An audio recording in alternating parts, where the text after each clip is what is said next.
بەڵە بەڕێزان سڵاوتان لەبێ خۆشحاڵم بۆ جارێکی تر بە دیدارتان شاد دەبمەوە. دیارە هەفتەی پێشوو پرۆگرامەکەم دیسان لەسەر ڕۆژاوای کوردستان بوو و ئێستش دیسان باز لە یەکخستنی هەڵوێستی کورد دەکەین لە سووریا. بۆ خۆتان نەزان کە هەتا دێ هەوڵەکان بە ئاراستەی تونند و تۆڵکردنەوەی سووریا و دەرکردنی سووریا لەو دۆخە شێوە و دەڵەمەیە لەلایەن وڵاتانی زلهێز و لەلایەن سووریەکان خۆیان و لەلایەن ئیدارەی دیفاکتۆی ئێستەی سووریاشەوە بەردەوامە. پێگەی کورد زۆر هەستیارە. کورد ئێستا ئەو کاتەیەکە ئەبێ گوتاری خۆی هەبێ، ئەبێ ئامادەکاری کردبێ، ئەبێ گوتاری هاوبەشە بێ لە نێوان کۆی پارتە سەرەکیەکان و بەتایبەتی پارتە سەرەکیەکانی ڕۆژئاوادا، چونکە نائامادەبوونی ئەوان لە ئێستادا بە کۆدەنگی بەڕاستی کاریگەری خراپیە بێ لەسەر دۆخی ڕۆژئاوا بۆ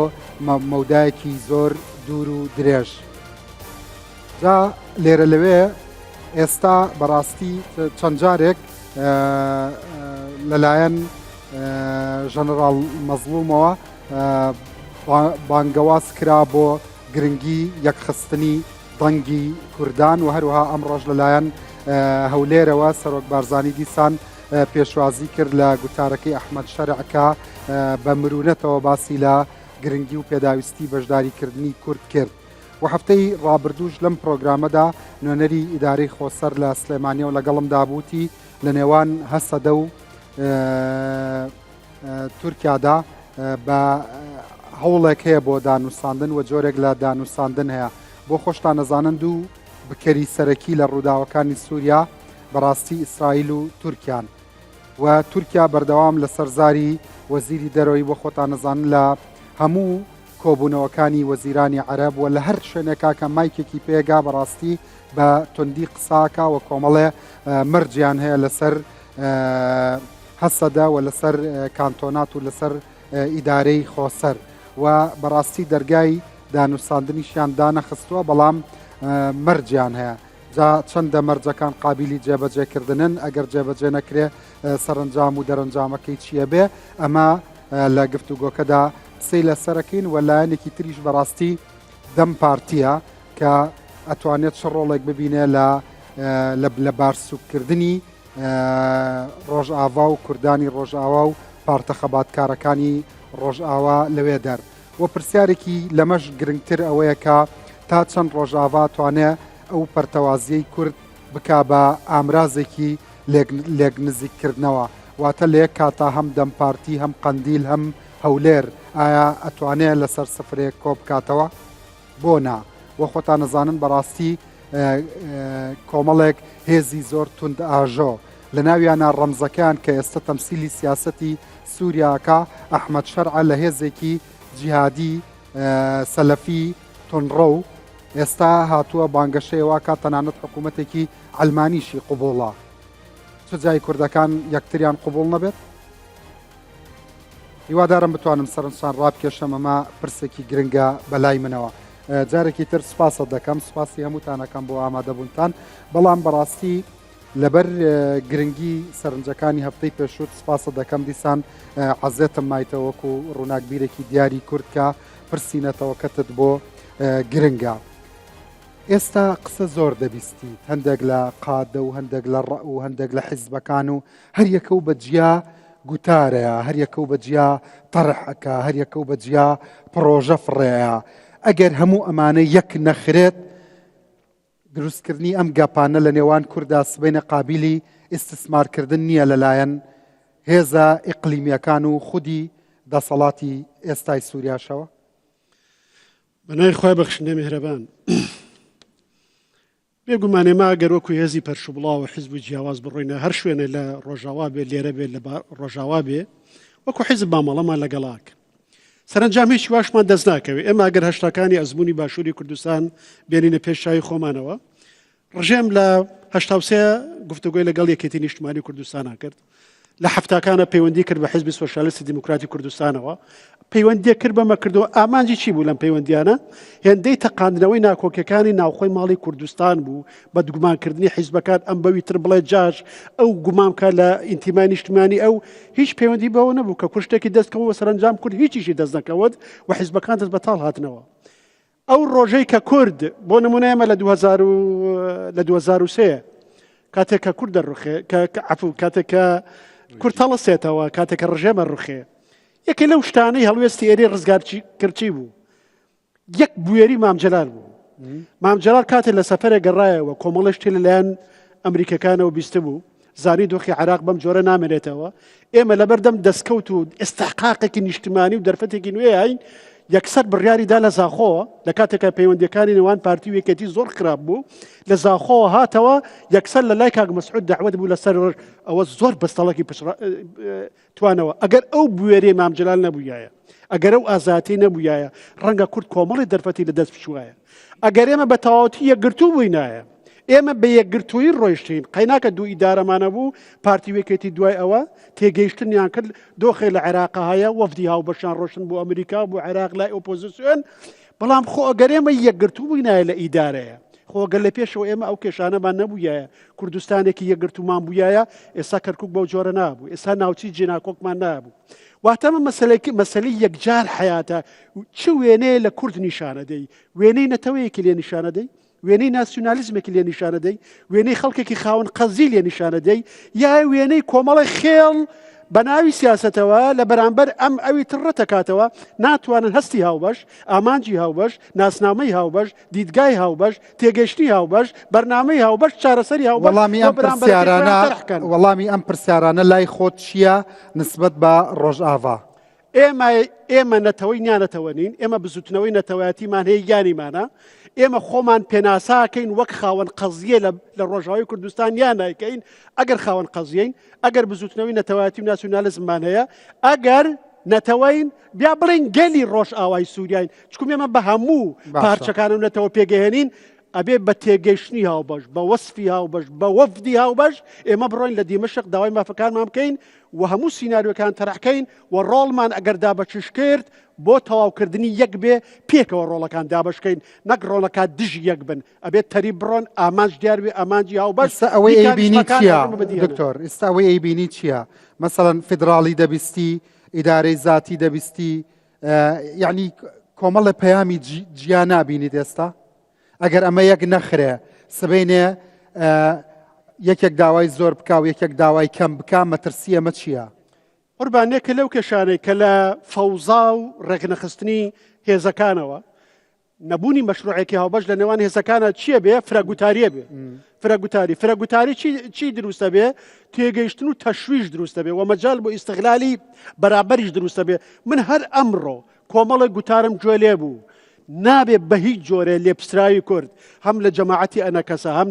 لە جەماعەتی هەسەدەوەم جۆرە نابێ ئەو جۆرە گوتارانە بدرێ بەس ئێمە کە ئامانجمان نییە کە پردی متمانەمان دروست نەکردووە کە گوتارێکمان دیاری نەکردووە کە غورفەیەکی جەنگی دەرونی و حربی نەفسیمان نییە بۆ ڕەتدانەوەی بەرامبەرەکان کە تەفاهمات و لێک تێگەیشتن و چوارچێوەمان نییە لەم چوارچێوەیە ئیشەکەین ناتوانین لە ڕاستیە تعبیر بینەوە لەوەی کە ئەمانەوەی بکەین ئێستا بۆ ڕۆژئاوا ژووری عەمەلیات ژووری دانووسان ئامادەکاری کۆکردنەوەی عەقڵەکان ڕۆشنبیران ڕووناکبیران هەزەروانان پارتە سیاسیەکان بەیەکەوە هەرچەندە بەڕاستی ماشەڵاوەندە پارتی سیاسی هەیە ڕاستی بێژم عاجز نەبن لە من ئەگەر نزیکی 100 پارتی سیاسی لە ڕۆژاوای کوردستان هەیە ئەگەر یەکی بتەنێ یەک گەڕێک یەک مەحەلە وەربگرێ هەمی سووریا ji بۆ کووردا دەبێ نەزانم ئەvە دیموکراسیە ئەvە قازانج دەکا کووردا لە ئەف فرە حیزبیە یا زەرەرە ji بۆمە ئەvە نەزانم پرسیار ji بۆتە بوو بێگومان یعنی ئەمە یەک و یەک ئەکاتە دوو یەک و یەک ئەکات ئێمە لە دۆخێکی ئاساییە نین ئێمە سووریا ڕووخاوە دەوڵەت ڕووخاوە ئێمە دەوڵەت بیناکرێتەوە سیستمی سیاسی تێگەهێنرێتەوە دەستور ئەنووسرێتەوە ئیتر ئەم شتانە هەندێک شت تااقەتی کردووی هەندێک تەسریح لێ دوان چی بوو؟ یعنی یەک هەل لە ئەنقەرەوە مەسەل لێپسراوی فراکسۆنی دەمپارتی کە ڕۆڵێکی زۆر گەورابینێ جەماعەتی دیمەشق بە داعش و ترۆریست و ئەمە وەسفەکان نابێ مەسەل کاک حەکیم بەشار ئەڵێ یعنی جەماعەتی هەسەدە و پێ دوم جۆرە بەشێک بوون لە ڕژێم و پێگەی کوردیان لاواز کردووە و ئەمە لێدوانی مەسئولانە نییە. مەسەل نوێنەری خود سەر لە سلێمانی ئەڵێ ئیخوانە ترۆریستەکان لە 82 و لە حەما بابە ئیخوان بەیانی فراکسۆنێکی 30 نەفەریە بێت لە دیمەشق تۆ بۆی کەی بە دوژمنی خۆت. یعنی پەرش و بڵاوی بێ بەرنامەی هەموو شتی نەگەتیڤ بوو ئەی چی پۆزەتیڤت بینی؟ ئەوە لێدوانەکانی مەزلوم عەبدی تاکو ئێستا هاوسەنگن، تاکو ئێستا بەرپرسانن. من سەیری لێدوانەکان یەکەم پێم وایە تاکو ئێستا هاوسەنگ و لێپسراونە قسەی کردو. پەیامی هەولێرت پێ چۆنە؟ پەیامی ڕۆڵی هەبێ؟ ناکە ڕۆڵی هەبێ، ئەتوانە ڕۆڵی زۆر گەورەی هەبێ. کارەسات ئەوەی ئێمە بووە ئێستا پەرلەمانمان کارا بێ، ئەبووە دانیشتەیەکی تایبەتی پەرلەمان بۆ ئەم بابەتە سەرکەین، ئەبووە یەکێتی و پارتی و حکوومەت ئێستا بەرنامەیەکی تایبەتی هەبێ، ئەبووە تێگەیشتنی هاوبەشیان هەبێ. چی بکەن ئێمە وەکو ئێرە لەبەرەوەی مەسەلەی ڕۆژاوا هەر مەسەلەی ڕۆژاوا نییە کە ڕۆژئاوا بوو بە هەرێمێکی فدراڵ با بەشێکی کوردستانیش بێ تاپۆ ئەشکێ ئیتر تەنها ئێمە ئیستسنا نابین دەرگاکرێتەوە ڕۆژهەڵاتی کوردستانیش ئەبێ بە فدراڵی لە 10 ساڵی داهاتوە باکووری کوردستانیش دەبێ بە فدراڵی. ڕۆژی کووردە دەرفەتی کووردە گوناحە ئێمە لە ئەستی لێبسراوی بچمە لای مامۆستا کامەران بەدرخان هەفتەی پێشوو قسێک لەلام بەجێماوە وتت ئەبێ کورد لە ڕۆژاوا پیچێک سیاسەتێکی لاستیکی پیادە بکە پچێک فلێکسەبڵ بە. وتت ممکن نییە مەرج نییە ئەف سیستەمی خۆبەڕێوەبەری فەرز بکرێ، ممکنە شتێکی دی چێ بکەن، ممکنە نەواقعی بێ دەگەل سووریایی نوکە چ دەبێژی؟ ئێمە پێش ڕوخانە ڕژێم کۆمەڵی ناوچەی نەفوزمان هەبوو هێزی چەکدارمان هەبوو. ناوچەیەک پێدە کۆنتترۆلی کردو هەسەدە کۆنتترۆلی کردووە، ناوچەیەک تر ئێرانەکان و ڕووسەکان و ناوچەیەکی تر هێزەکانی نزیک لە تورکیا ئۆپۆزیسیۆنی کۆنی سووریا. ئێستا ئەمە نامێنێ، ئێستا دەستور ئەنووسرێتەوە، سیستمی داهاتوو بەڕێوا برێت، تۆ دەوڵەت بناغەکانی دامەزرێنێتەوە، تۆ ئەم دەستورەت سووریا سیستم چۆن داڕێژرێتەوە؟ سیستمێکی فدراڵیە مرکزیە کۆنفدراڵیە، ئەگەر فدراڵیە مۆدێلی فدراڵەتێکی کامەیە تۆ ئەبێ لە چوارچەوەی ئەمەیە خۆت بگونجێنی، خۆ ئەو لەگەڵ تۆ خۆی ناگونجێنە، ئەبێت تۆ لەگەڵ خۆیان خۆت بگونجێنی، ئەبێت تۆ دەورت هەبێت لە نووسینەوەی ئەو دەستورەیە، لە دیاریکردنی سیستمی نوێی سووریایە، لە دامەزراندنەوەی دەوڵەتە.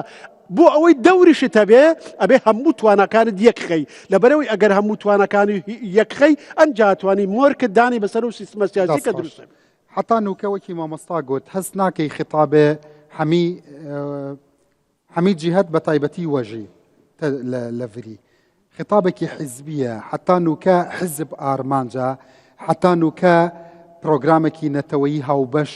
نینە لە ناوبەرێ حیزبێن کوردی. بەری هەر شتێ هەستێ دکتۆر کێفخۆشی پێشوازیت کەم ڕاستی لێ ئەوە گۆ ئەم لێدوانە هەڤالێکی یان لێدوانەکە بەرەکی بێ لە ناو کوردادا باشە ئەم یەکێ ببینن وەکە ینی هەواکە خراپ چێتکێ و یەکی دی هەواکە باش چێتکێم تەخمینا من نەولۆیە ینی ئەس پێرەمە ڕاستە بەرە و لێدوانێ ماهنێکی بهتر مرۆڤ بەرپرسیاری بکێ بەس نەماناوێنە گوت بەهوەریکێ بێژێک و بڕاستی وەختێکی وابوو مانایەت خراتکێ نەخێر نەولۆیە ئەو یەک یاد دووە بگشتی نەها ینی هێزوویە گەرمیەک هەیە ڕێژیم ڕوخیایە ناکۆکیێمە ساڵایە درێژ دکن نەول و هەسانیە مخابن ینی هەنێکی غافل چوو ئەم لەبەر بوون گۆ دناومە و پەیەنەکەدا وەختێکیدا دیالۆگ 2018 دەست پێ کرد ئەس بەحسا پەیمانێ بەرێ ناکەم 2018 حتا 2020 ڕاوەستا 2020 حتا 24 تشتێک نەبوو. مامۆستا بەس نوکە نەزوویە 2500 ساڵە کووردا بندەستن نوکە پڕ درەنگە ینی حتا نوکە کووردا نەحازرن حتا نوکە ینی هەمی 100 حیزبین ڕۆژئاوا تەخمین نەدەکرد بە شار دەچێ ئاگاهیە کەس نەبوو لەو نا ئەو سیناریۆ هەرگاو هەبوو بەس ئەس بەحسا وێ ئەوە گۆ بلەز چێ بووی منە گوتیە ئەم لەبەر بوون ینی بەری 6 مەها ئەمریکی جارێکی دی کەتنە سەر خەتێدا دەوێ ئون دیالۆگاخوا دەست پێ بکن نەبوو ینی بێ سەرپەرشتی ئەمریکیە ئێمە ئەم هەرگاوت بێژن ئامادەنا و ئەم چوونەوێ ئەوێ تەرەفی دینە ئامادە بوو ینی ئەو بوویا گۆ متخص ئەس بگەمێدا ناکۆکی ئێمە هەنە نەگۆنینن ئەو ناکۆکیژی نایوێ واتەیە گۆ ئەم نکارن دەرباس بکەن بەلێم کارن دەرباس بکەن لێوا گۆ ئەم دبێژن شەو و ڕۆکێدا ئەوێ دەرباس ببن نەخێر نەولۆیە مخابن مە نکاری بوو ئەم بگنە پەیمانەکی گونها ئیرۆ هێبەری ڕێژیم بڕۆخێ مە بهەورە ئیدارا وێ هەرێمێ کردبانە ئەم بەشێک بانەژ ئیدارا وێ هەرێمێ ما اتفاقك هبانا امنها نمحتاجي في مامۆستای خۆشەویست بۆ نمونە ئێستا ئەوەی کە پرسیارە بۆچی ئەنە کەسەش لەگەڵ هەسەدە پلانێکی هاوبەش دانانێ بۆچی خیتابی ئێوە شتێکە و خیتابی ئەوان شتێکی دیە کەی خیتابێکی موحەد دەبینین لە جەم هەمی پارتێن سیاسیە ڕۆژئاوا یعنی دکتۆر گوت ئەvە پڕ خەتەرە مەترسیەکی پڕ مەزنە ئەنە کەسەت شتێک بێژێ هەسەدەت شتێک بێژێ ئەنجومەند شتێک بێژێ حیزبێکی دیت شتێک بێژێ ام نابێژن نەها گەرەکە ولۆ ببێ ئەم نەگەهان پەیمانێ چێ بکەن ئەواگو ئەم ئەم ناکۆک بوون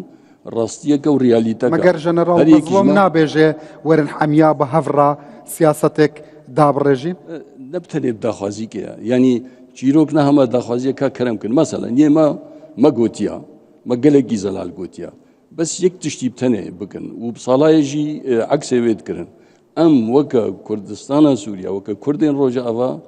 بوونە قوربانێ ناکۆکیە دناوبەرا پێکاکێ و تورکیادا ئەو سیاسەتە گۆ ڕێڤەبەریە دمەژاند ئەو سیاست بوو گۆ ناکۆکیە تورکیا و پێکاکێ چنە ئەم کردبوونەوەی ئەوێدا باشە یعنی ئیتر حتاکێ ئەvە بە شارژی نەما مەسەلەن وان تشتان نەتازەیە بارودۆخێن نۆ قسەیە نۆ دەخوازێ مەسەن ئەم هەر بێژین تورکیا و پەکەکە ناسازن مەژی ناسازین یان فول ستۆپ دادەنێن یان سیاست چییە نە هونەری ممکناتە نەفەن الممکناتە منی ئەو گوتوانە بەس تەڕێ نەداماز بێژ نەهەمە یەک تشتێک خۆستیە جوانە مە گوتیە خۆ پەکەکە دوور بکەن خۆش پەکەکە دوور بکەن کارێ مەژی ئاسانتر دەبێت وە دەبێژن یا تورکیا دەبێت نەخێر من بهیست هاکان فیدان دەبێژێ وەژی دەبێژێ ناشخوا بەس گوتڕێ بدیازێ زوو ئەو دکیانی 2018 دەمە خۆستیە هەکان فیدان دۆ گوتیە مە بەری 6 ساڵات چیرۆک گوتیە و هێ بەری وێژی مەدگوت مەدگوت چێ نابێ پێکاکێ وەکە کادرێکی لێ دەرێ ڕەڤەبەریا ڕۆژاوای کوردستانی بکێ مەدزانی بۆ ڕۆژێکە هەلوەل پێشیامەیە و بوو سەبەب هەرگاف گۆ ئەو ناکۆکی ماهێنێک دەڤەرێن گرنگ عەزیز ژ ڕۆژاوای کوردستانیدان ئیرۆ ئەم بێژنەوانە وێ بکن بێچاوە جەبهەت نەسرە ناوی چیە ئەحمەد شەرع خۆ جەبهەت نەسرە دوور خست و کاری بوو چ قەزەنجا بکەی ئیرۆ ئەفتی خۆسم بەرپرسیاریە تورکا ممکنە بێتە جێبەجێکردن لە جەم هەسەدا جارێکی دیت داخوازیە ترکا ئەز ئاعتیراد دکم داخوازە مەیە بەری ترکا باشە ینی 2018 دەمە ممکنە چمانە ممکنە ji ber çi ez ê çima bêjmete mumkin e mezlûm berî çend roja wî bi xwe digot rast e PKK cema hebû niha nemane başa wextê nemane bêje bê ez û em wane eleqê wan jev nîne îdeolojiya ez nabêjme de ez nikarim bêjme de îdeolojiya te çi ye و serê xwe jî pê naişim îdeolojiyayê çi ye بە شخصی گۆتە جەنابێتە یا nexêr ragihand yanî bawayekî يعني ئەگەر ژەنەڕاڵ مەزلوم وەسا بێژێ تەسیر چ دەبێت چی دەکات تەسیرەکێتکێ گو ئەم کارە بن یەک ژێ بەڕاستی بکەونە پرۆژێکی دە گۆ نسب نەتبن باندۆرات شتێکی دەیە یەک یاد دووە ئەمریکا و فەرەنسا و ئەوروپاژی تشتێک کەوێ دەستێوا لە هەمبەر تورکیا گۆ تورکیا شەڕ نەکێ باشە بەس بریتانیا و فەرەنسا تشتێکی داخوازێکی وەکی تورکیا لە هەسەدە هەبووە ئەتزانم لەسەر خەتێ نەجبووی ویکاری ئەتزانم بەس بە وازەحی وەکی تە نابێژن لازمە ئەز نزام ژوار گوتن نەگوتە ئەژبەر ئەز نەتجوینەوە دەنا ئامادەمە بەس ئەو هەولدان هەیە سپاس مامۆستای هێژا و مەزند پاشی دێڤەگەڕێم جەمتا مامۆستا نوکە دەخوازم بینەرێمە بینەرانی ئێمە بزانن ئێستا لە ڕۆژئاوای کوردستان چەند حیزبی سیاسی هەیە ئەز تشتێ هەنا سەر عەردێ دۆر 25 پارتی بە پەیەدێرەنە 25 ئەمە پەیەدا ئەی ئەنجومەن ئەنجومەن حەفدە تەڤل و پێکهاتیە ئێزیدیە یعنی 16 پارتینە پێکهاتی وەکی دیژی ئێگۆ نەد هەردوو ئیتارادەنە ئەوژی پێ 6 حزب ئەکید هەنە ینی بە ئاشکرا 48 حیزب لە ڕۆژئاوا هەیە بەلێ هەرهی کورد هەری کورد بەلێ تەڤل و پەیەدێژ و کورد باشە ئەوە تەسیری یعنی من خۆم بڕۆم بە پلورالیزم و فرەحیزبی هەیە بەڵام ئەمەنە پلوراڵە ئیتر ئەوە چڕە أفا أوندا بلورال بوا إتر وانيا شرايا إبا مبيجي شرايا ما مستعي هذا أفا جنابي ما مستع كامران حاجو دبيجي أفا نورمالا تتش دبيجي أفا جبو كردا باشا نباشا تشيا هرتشت سرتا زور سپاس و سپاس بو او شي جوان و خوش دەست پێکردنی دکتۆر ئەبوبەکر زۆر بە جوانی ئانالیز و شرۆڤەیەکدا ڕەوشی گشتی و یان وەک تەفگەرا کوردی وەک چێ جیا دکێ لە ئەم بێژن حالاتی نۆرمال حالاتی اعتیادی حالاتی دیموکراسی بە بێ ئەو ئجراءاتی ئستثنایی ئێمە وەزعێکی استثنائي ده وضعك روشك يكجار خطرناك دنا إجا سباس بأو تمهيدي جوان كام وقدالي بو هاندان برو بأو نقطة جرينج بيوست وقدال بيتو نقاش كرن أما زور جرينج إسالة أستك جوان باشا جمارك بجدي هولي جدي أبينية هموي بو رأي عام تشتك دبيجن دبراكتيك دا سياستك دي ديتا جبجكرن نوكا دنافبري انجومان دنافبري هسدا دنافبري حمي وان بارتن سياسي كرولو كاريگري هي لروجافايا كردستان هولي جديده بيني جبو دانو ساندن بهفرا آماده كردنا نخشريكي جبو دانو ساندن دقل حكومة تازين سوريا مخابن بداخوا او كيشي وقرفتي كرناو خدي بارت وجروب سياسي كردي سوريا هنا أنا أمانجي مباشر راستخو إك سياستي حكومتي سوريا بو إما ملتك بندستن إما نسل شاوي علمي راست دروس ما كدوا نش دور برمان حتى دمك نزي كرديش قد غبوا حتى قصة كردن إذا إما لهلو مرجك يكجار أوارتد دجين ودجيان ئەنجامانە کە هەنێ شێوازی دانوستاندنمان شێوازی وەکدەڵێ ڕێزگرتن لە بیر و بۆچوونی یەکتر ئەوە زۆر خراپن نۆرمال نین ئێمە یعنی ئەو حالەتە دەبێت شتێن گشتی نەبێژین مەسەلەن نوکە دەزانم پرسیاری من پچێک محریزە لێ چی مسەببە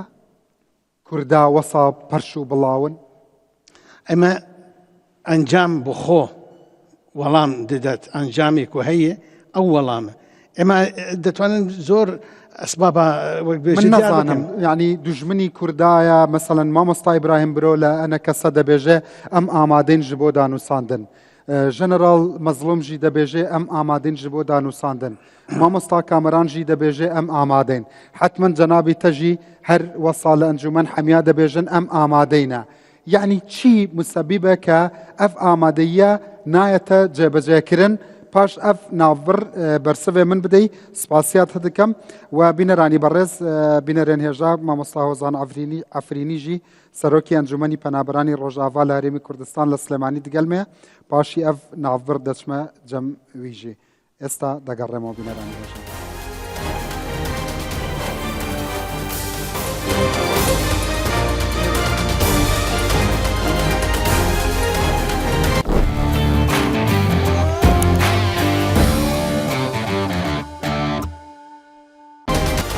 بەڵێ بەڕێزان جارێکتر سلااوتان لەبێت مامۆستا پرسیاری ئەوم کرد چی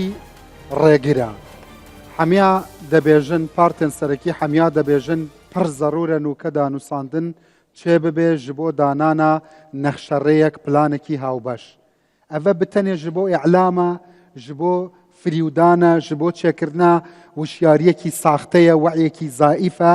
یان چما چێ نابێ ئەف دانووساندن؟ بەێ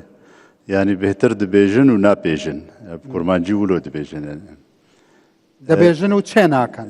ناپێژن تەطبیق ناکەن ینی نابێژن جوانە ئەرەوەی دەبێژن لێ ناپێژن ئارێ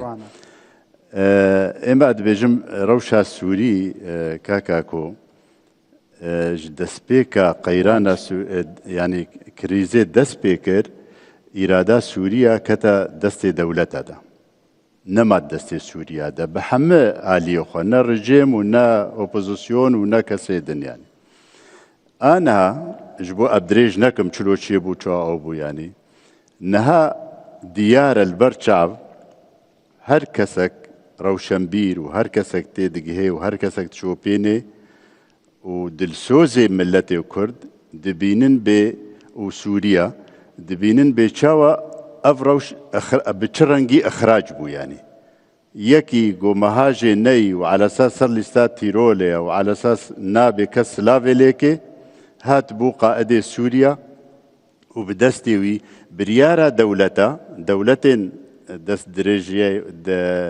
دست وردان دناف سوريا دتكنو خدي بريارن دروشا سوري دا أواقف بريارستان ديا إما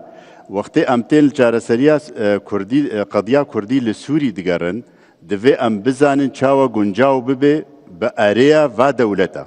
فشگيريا و دولتا عندك كزده بيجن مثلا ناوي حزبه وسروكي نونرايتي انجمني كردي سوريا لهرمي كردستان شما دبيجن كردي سوريا شما نابيجن نونرايتيا كردستان شو عينام فيت خوازن هم برا بيدي نافي غوكي بيدي الكردي في سوريا بلا كردستان منافي يعني لا قد وشيا مثلا جبو ام كاربن بهفدورا نيزيكي هبن يعني برا نهج بنا نافي ما قصدا من افاب ومن خواز بيجن ما مصابري هر تشتكي لازمه وبتشن مثلا كردستان تثبيت بكن لسوريا نودا بله حمياد دزانه كرد هيا ليه كردستان هي يعني نلويدره لجم انجمن ولجم هسده اشكرماتا اما الجور برنامج اما وبارتيين سرکجی و تازجی چیبونا خباتا و سر تأمین مافی کرد لسوریا مافی کرد نه کردستانه که ام چی بکن ام نکارن کردستانه که چی بکن د سوریا دا لناسنا ماما و د ادبیات مدى و د جریده مدى و د منهاج و نظام مدى داخلی دا دانین کردستان سوریا لنها ام خباتا ما في كرد سوريا ام شاوى تثبيت بكن يعني بلا ام بكاربن آلية كردي لسر ما في كرد كاغتك كردي بتفقن بهفدورة كيشا منها ناف مو بيديدا كاك اكو افايا ام نكارن سر كاغتك كردي والله ما مسطا افدا خويانية تا دجمنين كرد ب 100 مليار دولار دخوازه بله مثلا شن نبويا ما مصادة بيجي ام نكارين كردستان تشيبكين لوي داره زاني ام هناك فينا شروفا بكن اجا زحمت نبي وقت بدي اما هر تشتكي راست ام بيجن ودجمن تقاطع تشي ببي اوجي يعني ببيني افناد درست يعني معناوي ام بلقات خنا دستي دجمن دا از كردستان سوريا ما از نكارم كردستان تشيكم اقليم كردستان انا نا كردستان تشيكرنا اقليمك فيدرالا دفيقو ناغي دولو و نافي استفتاء هرمي كردستان لفي بله نافي و هرمي حفتي صال عربا دقوتن ونكارن كردستان دقوتن حكمي ذاتي دقوتن شمال وقت حفتي دا صلاح لسر سينين هاتيا تقديم كردن تمام نانا بخويني جلال طالباني وانجي خبات كريا حتى اف مفهوم تثبيت كريا دا كرماتا وقت صلاح حفتيدا كردستان عراقي دقوتن حكم ذاتي هنجي ندخستن كردستاني تشيكن شعاري بس حكم ذاتي بو صلاح حفتيدا اما ام تخوازن فيدرالي كي سوريا دا تشيبكن واقليمك كردي فيدرال بي بله ام في تخوازن بله جناب بس هنا كي شروع فكرن يعني دنا مو ام بشكن ركبريا سياسي سوري هر غازن جمت كرن دقوتن د بلاوو کې ودا د ناوې پارتیه ودا ناګوتنا کردستان ته مجواره بزلالی گوت مگود پروگرام مجروجا پیشی پارتی دا مزران هاتیه دا مزراندن و چقدر دا بجی بویا حمود بیجن کردستان چار پارچه اف پارچه ها سایکس پیکو او هاتیه کتیه ناب سوریا دا لی ام آمادنا به ملت سوری را ام بگهنه چش بوی مافی کرده ام جویر آمادنا لی ولی کردستان ام ناوی خوبو گهرنج بوی ام یکی قایل کرد نخیر رخنه خلقی بلاین افا جوا جپیده دبيجن بيدو انجمن چند حزبان چه كريا حتى جبو كبركين ركابري يكتري جبو كبركي دنافبري خودا قراري كردي پرت كريا وەچ دەبێژن جەنابەتە أنا پرتکردنا بریارا کردی نجبر پربونا هناك بارتيا أم نوکە محمود زان گوتاری کوردی چماونە تمام از به مویج بر گوتارا کردی نه دناف دو بشاده بشک جی انجمنا کردی نونایتی آوید که بشک جی پیدا کەی دەبێتە یەک گوتار ما هولدا ما سي پیمان کرن ما پاشی دیالوگ کر و ام نه هیجی پیوی دیالوگینا و ام خوشی دور ناخن لی دوی ام حمو زانبن د دنیای حموی دا دیتن سیاسی جدا جدا هنا وقتی گو خلق گوری نیزی کی هف دوی دیالوگ وری کرن لسر واتشتی هف باش از نکارم بیش متا به کوپیکش ما تجی نکاره از ما کوپیکش تا بس امکارن لسر واتشتی اساسی یه ملتی کرد مافی وی تدا امسر وانا هم تو بکن لی از نکارم بیشم چما ایدئولوژیا فلان کس چیا و از اونا نکاره مفرض که اجین کارم لی فرض بکم ما خص دریا دیالوگ دم بکن نقطه هاوبەشێوە کوردستانە بەرژەوەندیە کوردایە جدانا جاری کی ئەڤ و من و ئەز و وان تشتان نامێنێ انا دمینه هر دمینه یعنی ji bo armancê we neyeka انا لا، ميزنا أرمانجنيك. بس اذا تبي أرمانجنيك كاكا برات ما في آلية سياسي دا يعني خاڵێ هاوبەشێ we çiya خلي هفبش ام حمو ما مصطلح أرمانج نيكا لا شونا نيكا يعني armanc أنا neyeka برا armanc جاوز çiya جاوزك لتشي جاوز إما بحراوي نابم كرم ديتني ما دا آلية خستنا ما جبوي كردستان سوريا ام فدرالي كي تخواصي طرف دي تجمع برسي اصفو نظام چه تخواصي باش gelek spasiyeta dikem deçme cem mamosta Hozan Afrînî berî her tiştek serî rêz û newazî ji bo kak Abdulqadirî biraya te dexwazim ke li herêmê Efrîn hate şehîdkirin kak Abdurrahman xebatkarekî Kurd bû li wê derê hate şehîd bûn heta nekewête destî çekdarên dijmin bi destê xwe şehîd kir te xweş bî û sağ bî mamosta Hozan Efrînî مامۆستا Hozan نوکە li her katek zêdetir pitir danûsandin giring e te çi dibêjî li ser ev rewş çawa danûsan bête çêkirin di navberê partên siyasî Kurdî da di Rojava da زۆر زۆر سپاس بۆ تۆ و بۆ بەرنەمەکەت و بۆ میوانەکەت بۆ گەلی ئێمەی گەلی وڵاتپارێزی کوردپەروەر باشووری کوردستان کە پشتیوانی لە ڕووجاوای کوردستان دەکەن بەڕاستی لە پرسیاری ئێوە ئێمە وەکو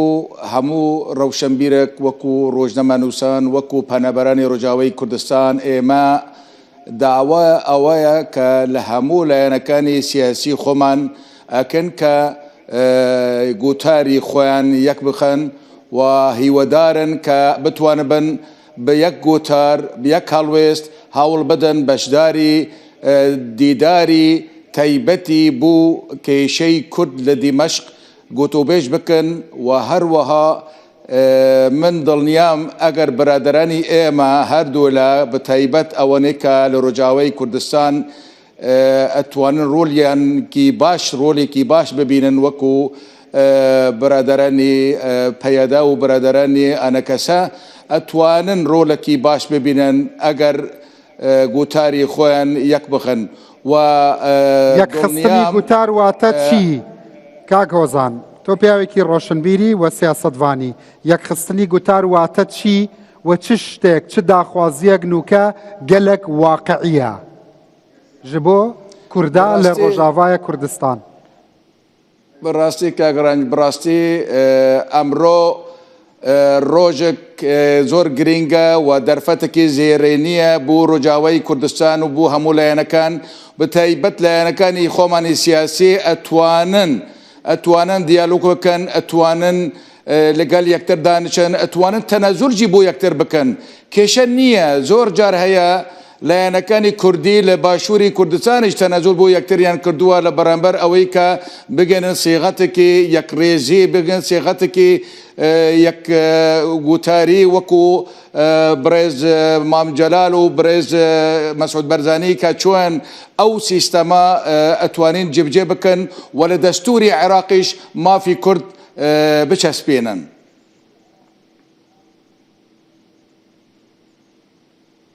باشە ئێستا بۆ نمونە هەتا ئێستا قسەکان گشتیە ئێستا بینەرێکی من کە خەمی ڕۆژاوایەتی بەڵام لە موردەکاریانە تێناگا حەزەکەم لە تۆ بیبیستم بزانم کێ موسەبیبە هەموو دەبێژن دانووساندن گرنگە یەکبوون گرنگە نزیکبوونەوە لە یەکتر گرنگە کەچی لەسەر ئەرزی واقعیش نایبینی بۆ کێ سەبەبە چی سەبەبە خۆیانن یا هەر یەکە و بە قسەی تەڕەفی تر دەکەن و ئەمانە ئەدای ڕۆڵێکەکەن کە خۆیان خاوەنینین چییە مەسەلا بداخەوە زۆر بداخەوە ئەتوانم ئەوە بڵێم لایەنەکانی خۆمانی کوردی سیاسەتی ئەوان لەم کاتەدا ئەگەر بڕاستی ڕوون نەبێ و زەلال نەبێ و لە خزمەتی دۆزی گەلی کورد نەبێ لە ڕۆژاوای کوردستان ئەتوانم بڵێم دەسەڵاتی تازای دیمەشق ئەو کاتە سوودمەند دەبێت لەو ناکۆکیە هەردوو لە و ناکۆکی کە لە نەو بزتنەوەی کوردیە و ئەتوانم بڵێم ئێمە ئەو دەرفەتی زێڕێنی لە دەستدەن و ئەو کاتە بەڕاستی ئەو کاتە هەموو کەس ئەتوانێ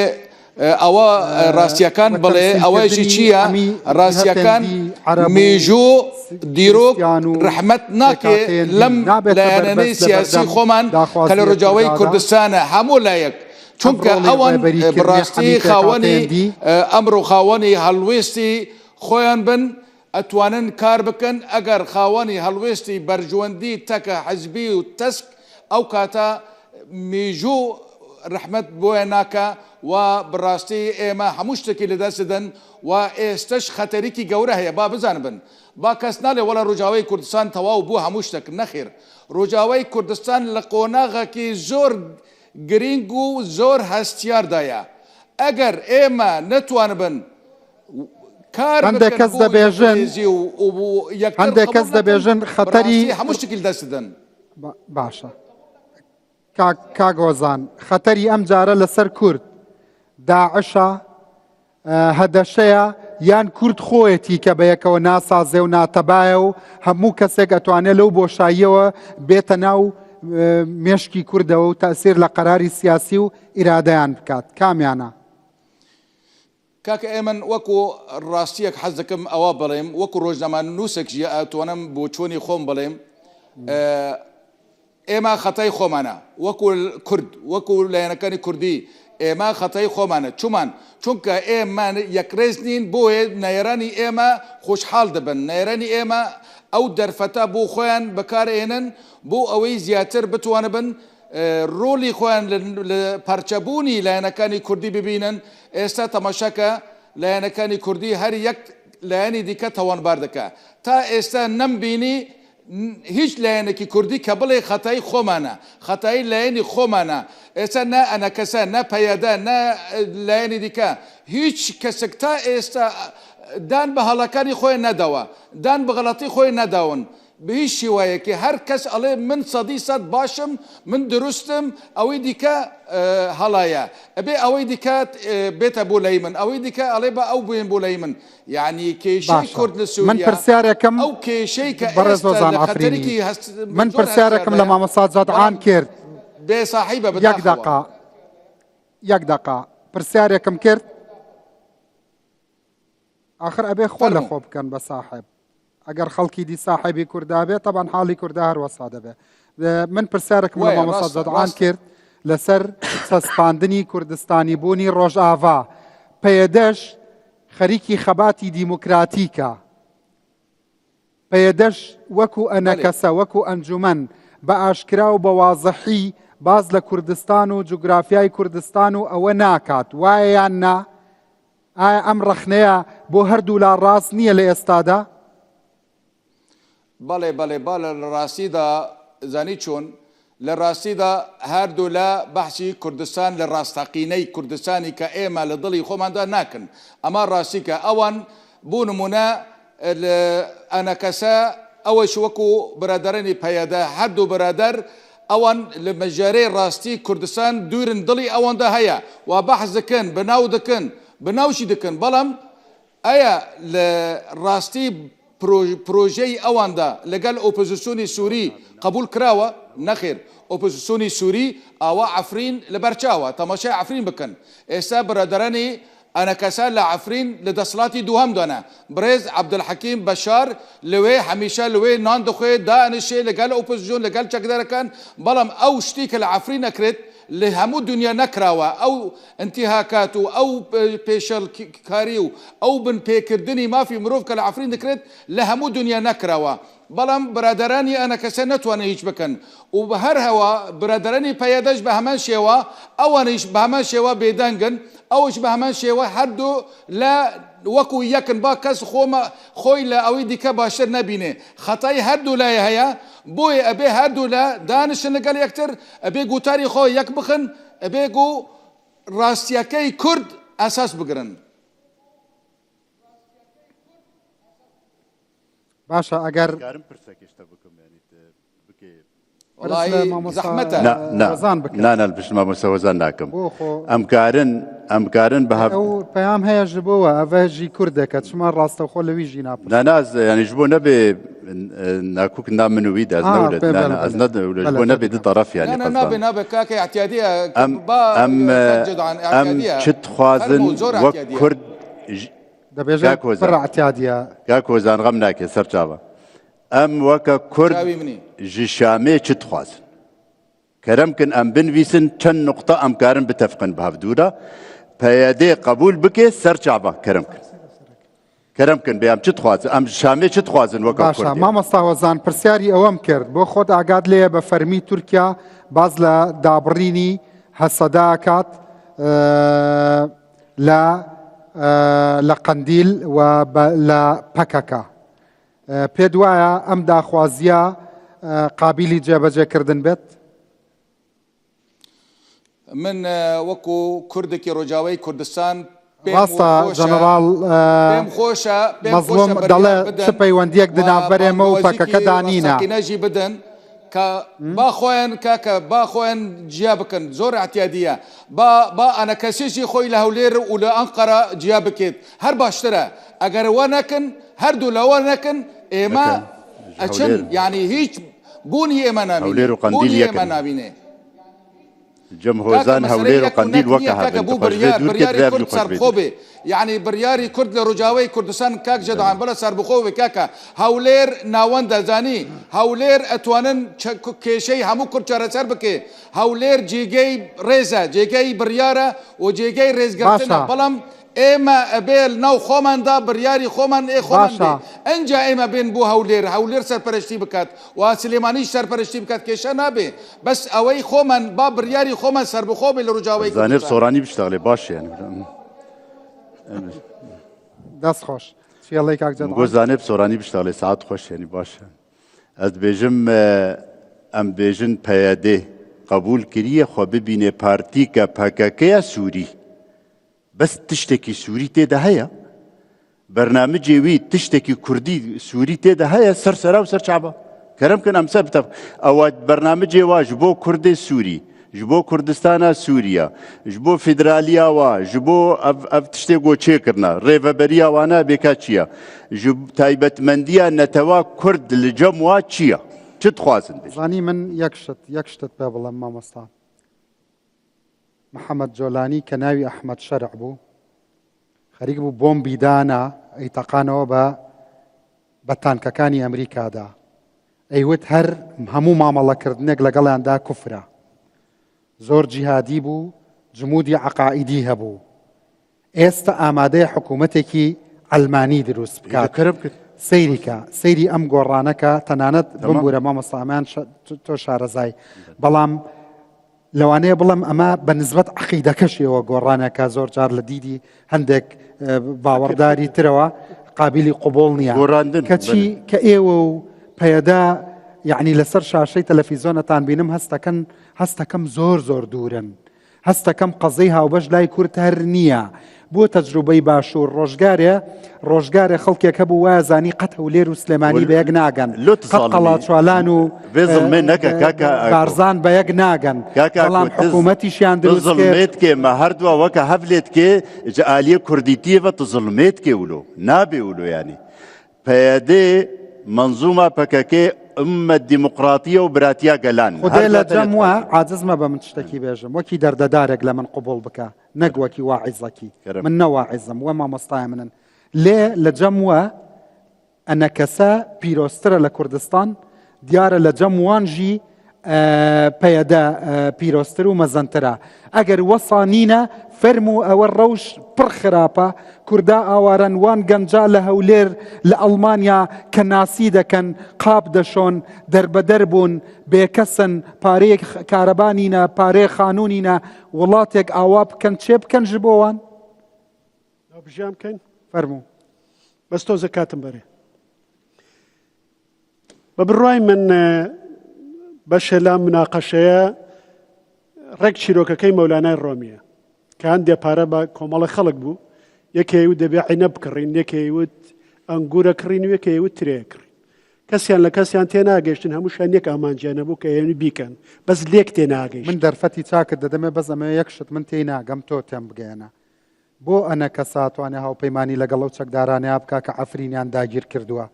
بۆ ئەوەندە بە قورسی زانێ لەگەڵ هەسەدا هاوپەیمانی بکە مەسێ پەیمان بەهەڤڕێک لەگەڵ هەسەدا ئەمەندە قورسە بۆ دەکارن لەگەڵ داگیرکەری ئەفرین هاوپەیمانی بکەن چما نەکارن بە هەفرا هاوپەیمانی بکەن هەسەدەش بە هەمان شێوە پەیادێ بداعش ڕەکریە و بجۆلانی ڕەکریە و کەسێک نەمایە گۆپێرە نەکریە ئەنە کەسێرە قبول ناکێ سەر کوردیتیە بکەی نەسەر تشتێکی پێت وایە بەقەدەر ئەو چەکدارانە جمودی عەقائیدیان هەبێت پێت وایە نەنا ڕاستە پرس ji بۆ دکتۆر بوو ئەمەیان جواب بەمەوە وڵا ئەو پرسیارە من بە گرنگ ێزانم خۆیان من دوورە خەنەوە دکتۆر ڕەدوان ملاحەزەکوی هەیە کرد تو هیچ پرسیار لە من نەکرد من وەڵامی ئەو پرسیارە ئەمە پرسیاری شێتێکە یا پرسیارێکی غەمگینانەی هەموو ئینسانێکی کووردا سەدەی سەد بەڵام وەڵام لە ئێستا پێت دەڵێم لە شەرت و مەرجێ بابەتایەتی مەوضوعی ئۆبژکتیڤ دێت ئەگەر ملەتێکی دیتر نەکورد لە شوێنێک کوردان بە سەدا سەد ئەو هەلو مەرجای دیتر بە ئێمە ملەتێکی نەخواندەوار ملەتێکی چاوساندی ملەتێکی پەرچە کردی ئەمە ئەگەر تو لە جوابە بگەڕێ يعني 47 كي منش احتمال يعني او كل نموني تخلف نموني برشبون نموني اضطهادي همو دنياي هن رسالة اوروبا لزور شفنان كانت تدرب كل او تشي او كي تشيدكن يعني لذلك حالي برشبون حالي كنا زانت شد خوازن حالي نتوان بيك دانشن اوانك لكردايتي خودي كردايتي هاتوا تشافي دجمن دبيجي وصايا نعم لمن حقيقة موضوعيا واي والله كأوبجكتيف ملتێکی نەخوێنەوار و ملتێکی ئەوە نییە وەڵام ملتێکە حەزارەتێ وان پڕمەزنترە لە هەر وان ملەتی کە کورد بندەستێوان بەداخەوە لەو حال و هەلو مەرجێکە ئێستاتێ دژین ئەنجامی ئەو هەیە ئێکۆ ئیسبات دکە کە ئێمە نەتوانن پێکەوە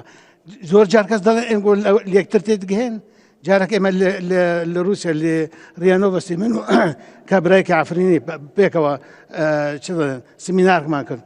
دقوت ايوه زمانك كان هي خلق عفرين والجزيره اللي كتبت دقين اذا حقيقه هي يعني تدبيجي بهانه نديد دجمنه كورد جزئيا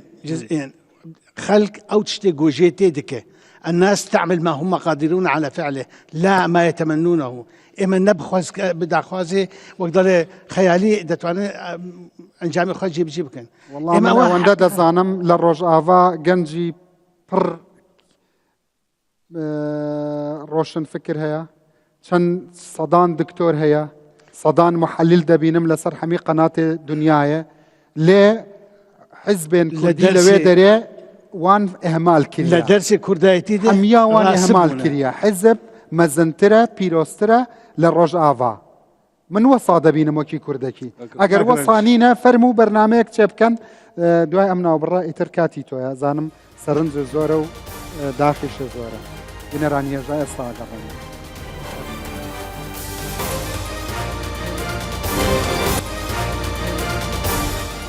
بەڵێ بەڕێزان سڵاوتان لەبێ ئەوە مامۆستا جەدعان بە منەڵێت تۆ زۆر بە حەماسەوە داوای گوتاری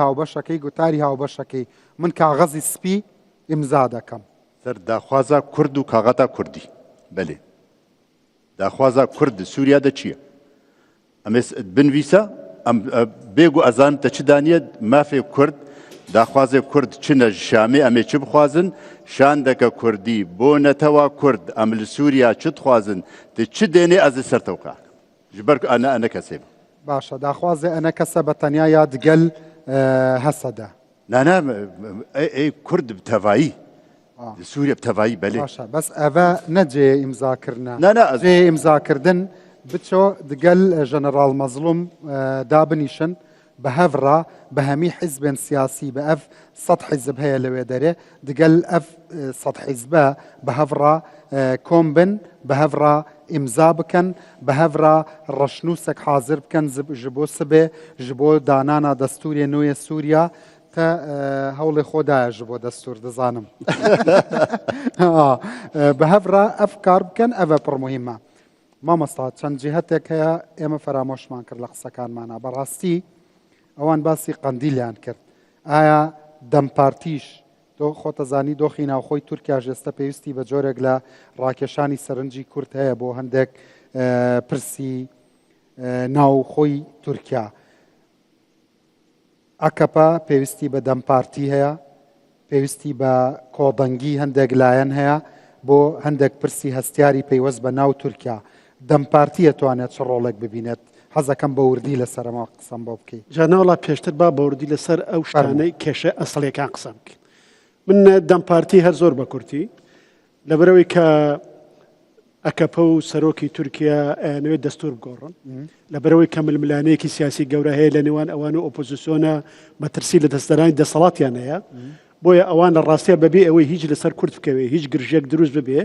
ئەتوانن زۆر خزمەتی ڕۆژاوای کوردستان و باکووری کوردستان مەسەڵەن بەوەی کە قساکەین لەگەڵ سەرۆکی تورکیا لەگەڵ ئەکەپەیە لەگەڵ مەهاپەیە کە ئێمە جگەل لە داخوازیانی هەمانە لە تورکیا ئێمە ئەبێ ئەو فشارانە سەر ڕۆژاوی کوردستان و کوردستانی وڵاتەیین کەن ئەبێ ئاوا ئێمەش پشتیوانی تانەکەین لە فلان هەنگاو فلان هەنگاو فلان هەنگاوە ئەوان زۆر محتاجی شتێکی لەو جۆران ئەتوانن خزمەت زۆرتر بکەن لە فشاری سەربازی بۆیە ئەوانە ئەتوان ڕۆڵێکی گەوران هەبێ بەس با من بێمە سەر تۆزی ئەمەی کە ئێمە لەسەر چی قساکەین ئایا ڕاستە ئەنە کەسە و پێدە و ئەوانە هیچ هاوبەشێکیان نی ئێشتا لەسەری کۆ ببنەوە ئایا کورد لە ئەگەر لە دیمەشق حکوومەتێکین قاز دروست بووە کورد ناتوانێت کۆمیتەیەکین قاز دروستکە بابا تەحالوف مەکەن تەفاهم بکەن واز لە تەحالوف بێنن واز لە هاوپەیمانەتی بێنن لەسەر کۆمەڵێشت تەفاهم بکەن تەفاهم لەسەر چی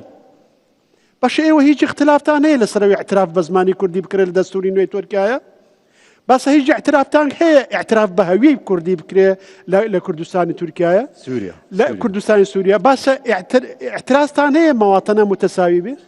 باشە اعترافتان هەیە فدراڵی هەبێ بۆ کوردستان یا بڵێن دەوڵەت نانامەرکەزی بێ ئەو مەرکەزیە من پێم وانییە لەسەرەمە هیچ جیاوازێکتان هەبێ دەی باشە ئێمە کۆمەڵە مشتەرەکاتی ئەساسیمان هەیە کۆمەڵە هەر ئێمە دانیشین باشە لەسەر چی هەوبەشین و لەسەر چی جیاوازین باش ئەو بە هەوبەشانەی ناکرێت تەجیلیان بکەین ئێستا ئەبێ پێکەوت داوایان کەین و هیچ خلافمان لەسەری نیە ئەو جیاوازانە چیە بۆ نمونە لەسەر فدراڵی کۆکین بەس لەسەر ناوەڕۆکی فدراڵی تعریفکردنی فدراڵی جیاوازیمانەیە چۆنە جیاوازیمانەیە من ئەم دوو بەڕێزا گەل لێم وەرگرن ئیقلیمی کوردی هیچ مانای نییە ئەگەر کوردستان نەبێ ئەو کاتە تۆ لەسەر ئەساسی جوغرافی نەتەوەی داوای شدنەکەی ئەگەر تۆ تەنها کورد بی تەنها بۆ تێ هەندێک داوای مافی ڕۆشنبیری و کولتوری و سەقافی و مەواتەنەی متەساوی بکەی ناتوانی باسی فدراڵی بکەی لەسەر ئەو ئەساسە بۆیە کاتێ تۆ لە کوردستانی ڕۆژاوایە جیاوازە لە کوردستانی باشوور و ڕۆژهەڵات و باکووریش لەبەر ئەوەی یەکانگیری جوگرافی نییە کۆمەڵێ پارچەی لێک دیابراوە ئێمە ئەبێ ئیلا کۆمەڵە عەرەبمان لەگەڵ بوو ئەگەر هەرێمی کوردستانی ڕۆژئاوامە نەبوو ئێو کاتە ئێمە ئێستا حەسەدێک واقعێکمانەیە ئایا ڕاست لەم واقعەیە کە ئێستا یعنی ئیداری خۆسەری و ئەم بابەتەیە کە کوردیش بەشێکە لەوەیە باشە گەر ئێمە بتوانین ئەمە بچەسپێنین زەرەری بۆ کورد چیتیایە ئایا پێدە خزمەتی کوردی نەکردووە من لەگەڵ لە ڕووی ئایدۆلۆژیەوە لەگەڵ پێدە نیم ئەی باشە پێدە لانی کەم خوێندنی نەکردووە بە کوردی هەتا زانکۆ لە هەموو کوردستانی و دیوە ئەی ئێستا هەچی کوردی مناڵی کوردی ئەوە هەیە بە کوردی ناخوێنن ئەی کولتوری کوردی گەشە پێ نەداوە ئەی کورد ئێستا هەژمونی نییە بەسەر ئەو بەشە عەرەبەش کە لەویا هەیە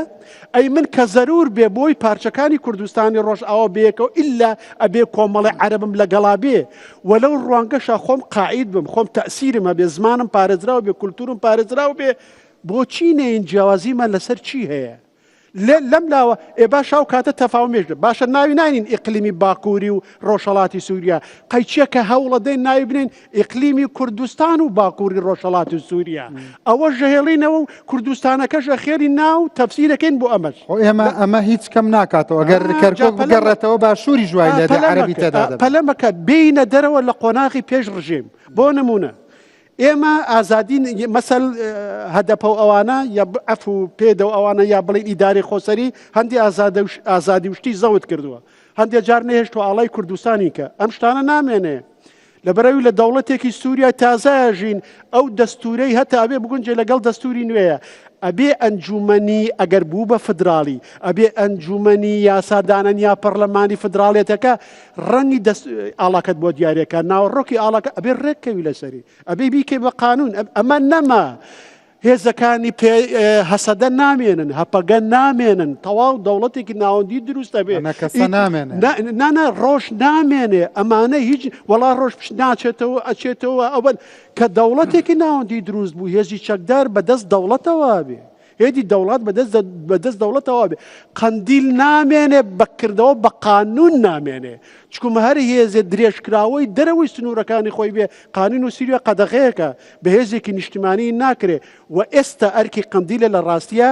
هەموو ئەو شتانە بکە کە ڕواڵەتی هێزێکی نیشتیمانی ئەدەن بە پێدە و بە پەیەگە و بە حەدەدە و بە واقعی کە لەوێ هەیە یعنی زۆر شت حەل بۆ ئێمە ئەوەی ئێستا ئێمە مشکلەمان لەسەر بووە لەوێ ئێمەش ئەبێ ئازادە بین و ئەو کۆنتڕۆڵ و قۆرخەی جاران نامێنێ ئەو فشاری جاران نامێنێت تۆ بەشداری هەڵبژاردنەکەی کوێ لە هەڵبژاردن بردیەوە مەجلیس دروستە بێ قانون دروستە بێ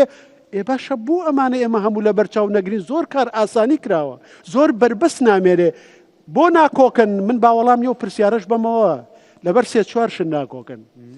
یەکەم کورد عقلی کوردی عقلێکی پەرتە لەبەرەوەی لە ڕابردوویە دەسەڵاتێکی مرکزی نەبووە تیا بژی کۆمەڵی خێڵی پارچە پارچە و میرنشینی پارچە پارچە بووە کورد فەرهەنگی قوبوڵکردنی سەرۆکی نییە کورد فەرهەنگی قوبوڵکردنی سەرۆکی نییە ئەبێ هەمومان سەرۆک بین ئەبێ هەمومان ڕێبەر بین ئەبێ هەمومان یەک ڕۆڵمان هەبێ ئەمە یەک دوو تأثیری ئایدۆلۆژیا یا لاوازی بیری نەتەوایەتی کوردی ئێمە لە نەتەوایەتیەوە ناگەڕێنەوە بۆ ئایدۆلۆژیا و بۆ حیزب لە حیزب و ئایدۆلۆژیاوە ئەگەڕێنەوە بۆ نەتەوایەتی سێ هەندێک شەرعەتی مێژووی هەیەڵێ من لە پەنجاکانەوە هەم هەندێکی شەرعەتی جوگرافیا و دەسەڵات و هێزی و کۆنتڕۆڵکردنی سەرزەوی هەیە ئەڵێ دار و بەرد و ئاسما بەدەست منەوەیە ئەم دوانە پێویستە لێک تێبگەن کێشەی دوایش لە ڕاستای لێک تێگەیشتنی پەکەکە و پارتی دموکراتی کوردستانە ئەم دوانە ئەگەر لێک تێک بگەن لەبەر ئەوەی بەشێر لە ململانەی لە ڕۆژئاوای کوردستانەیە هی خودی ڕۆژئاوی کوردستان نییە شەڕ و کێشەی پارچەکانی کوردستانە پەڕیوەتە ئەوێ بەو ئەندازی ئەوان ئازاتر بن بەو ئەندازی ئەمان لێرە تەفاومیان زۆرتر بێ نەتەوەیانە بیرکەنەوە بەو ئەندازە ئەوان کێشەکانیان کەمترە بێ ئەمە هۆکارە ڕوونەکانە کە لە ڕاستی وەڵامی ئەو پرسیارەم وەرگرت کە ئەڵێم ئایا ئەکرێ ڕۆژئاوا ئەو سفرە بێ کە قەندیل هەولێر ڕۆژئاوا خۆی دەمپارتی هەمووی کۆب کاتەوە و هەموو ڕۆڵی پۆزتیڤیان هەبێ لە داڕشتنی سیاسەتێکی ئەگەر وانەکەین هەڵەیە بەڵێ دەرفەتێکی نوێتۆتە پێشەوە کاکە عێراقیشە گۆڕێ کاکە دەرەوەی عێراقیشە گۆڕێ کاکە ڕەنگە قەندیل بکەوێتە بەردەم دنیایەکی نوێەوە هەولێر بکەوێتە بەردەم واقعێکی نوێەوە بەغاو هاوپەیمانە گەورەکەی بەغاو بکەوێتەوە بەردە شتی زۆر گەورە بڕێون ئێمە زۆر لۆکاڵی بیرەکەینەوە هەست ناکەی مناقەشەی پێدە و ئەنە کەسا مناقەشەی پێش ڕووخاندنی ئەسەدا من بۆم باس کردی بینە دەرەوە زۆر کێشە خۆی حل بووە زۆر کێشە حەلە بێ زۆر دەرفەتاتۆتە پێشەوە ئەنجا ئێمە زەمانێکی قیاسیمان لە بەردەستە لەو زەمانە فریانەکەوین زەبەر لە بەردەمانە کراوە نییە ئیتر بۆ 50 ساڵی تر مەحکوونە بین بەو دەستورە و بەو دەوڵەتی باشە هەز ناکەی هێشتا میسبێڵ دەناسن میسبێڵ ئەڵێ کورد دژمنی باوە کوشتەی یەکترن و دکتۆر سەباحی غالب چەند کۆڕێکی چوومەڵێ 3-4 جار لە سەردەمی چەرچڵا ویستیان کورد بکەن بە دەوڵەت دوایی تێگەیشتن وتیان کاکە ئەمانە دوژمنی باوەکوشتەی یەکترن خۆیان حازر نین پێت وانییە ئێستا ڕۆژ ئاوا خەریکە ئەمە ئەسەلمێنێت طبيعي من أو الروايات قبولني أواني أنا ويز دولة بكر دروس كان واوي أنا كرا بس براستي هذا السياسية كان إما وك هزك بو كرد بير كانوا بو كردستان بير كانوا إجلس سرها وبشكان يام كان برز ببنوا بو أستي جوران والردا وكان دربين لو شوارشيويا براستي سر كردمان حزب مان ريبر مان نخبة مان هر همو مان لجد برسياري جدي باشە ئێستا هەموو دنیا هێشتا ئیسرائیل هەر دەڵێ ڕۆژهەڵاتی ناوەڕاست دێتە گۆڕین وە کورد ئەزانێ مەسەلەن دێتە گۆڕین ئەبێ بە گۆڕستانی کورد یا ئەبێ بە چراخانی کورد یعنی هەز ناکەن مەسەلەن زۆر ڕیلاکسین لە چاو ئەو کۆنفلێکت و بەریەککەوتنانەی کە لە ڕۆژهەڵاتی ناوەڕاستدا هەیە أنا كس ريلاكس نينا كورجي وكا همو بيك هاتي وملطي هريمي دا بيت حسن قارتنا كجلكي مظن هيا القل دكتورم يعني أف مسألة جلكي ملاف ببي وديتنا كاستراتيجي جبوي هريمي هيا أبنا راستيكا وكورجي دوي خو آماده بس بكربونة ترامب روشي روجافات شواده به واز تمو هنا بس بري واز راسي بري فاتش تا حموها صورة نقل كي رشا يعني أمولو نشان ددن جو كرد إمكانين الهفدو بكن وخالي هف بجنين تشتكي ولو نينا وجيروكا جو أمجيد بيجن خوش بيكاكي دورخن أم نجي ولو جهواد بيجن يعني جبوي خاطري هما كفامتي وهما مكريا كاغزك دست خودش بوي أم بيجن ميزنا ونهاتن هوي قناغي أم فيجي بو مجموع نخير نعفا أم دخازن ملطي مات كردستانا سوريا دا بباريزن جي شركي نها بيكاكي حتى جولاني بخود بيجي نجبرن چنا بالفيدريبن حتى تم دزانن تركيا قبولنا كي هكا هبه شربكي وهكر شركر وی جاره گیدی امی زراری گل کی مزندن وکا عفرینه وکا دفره دی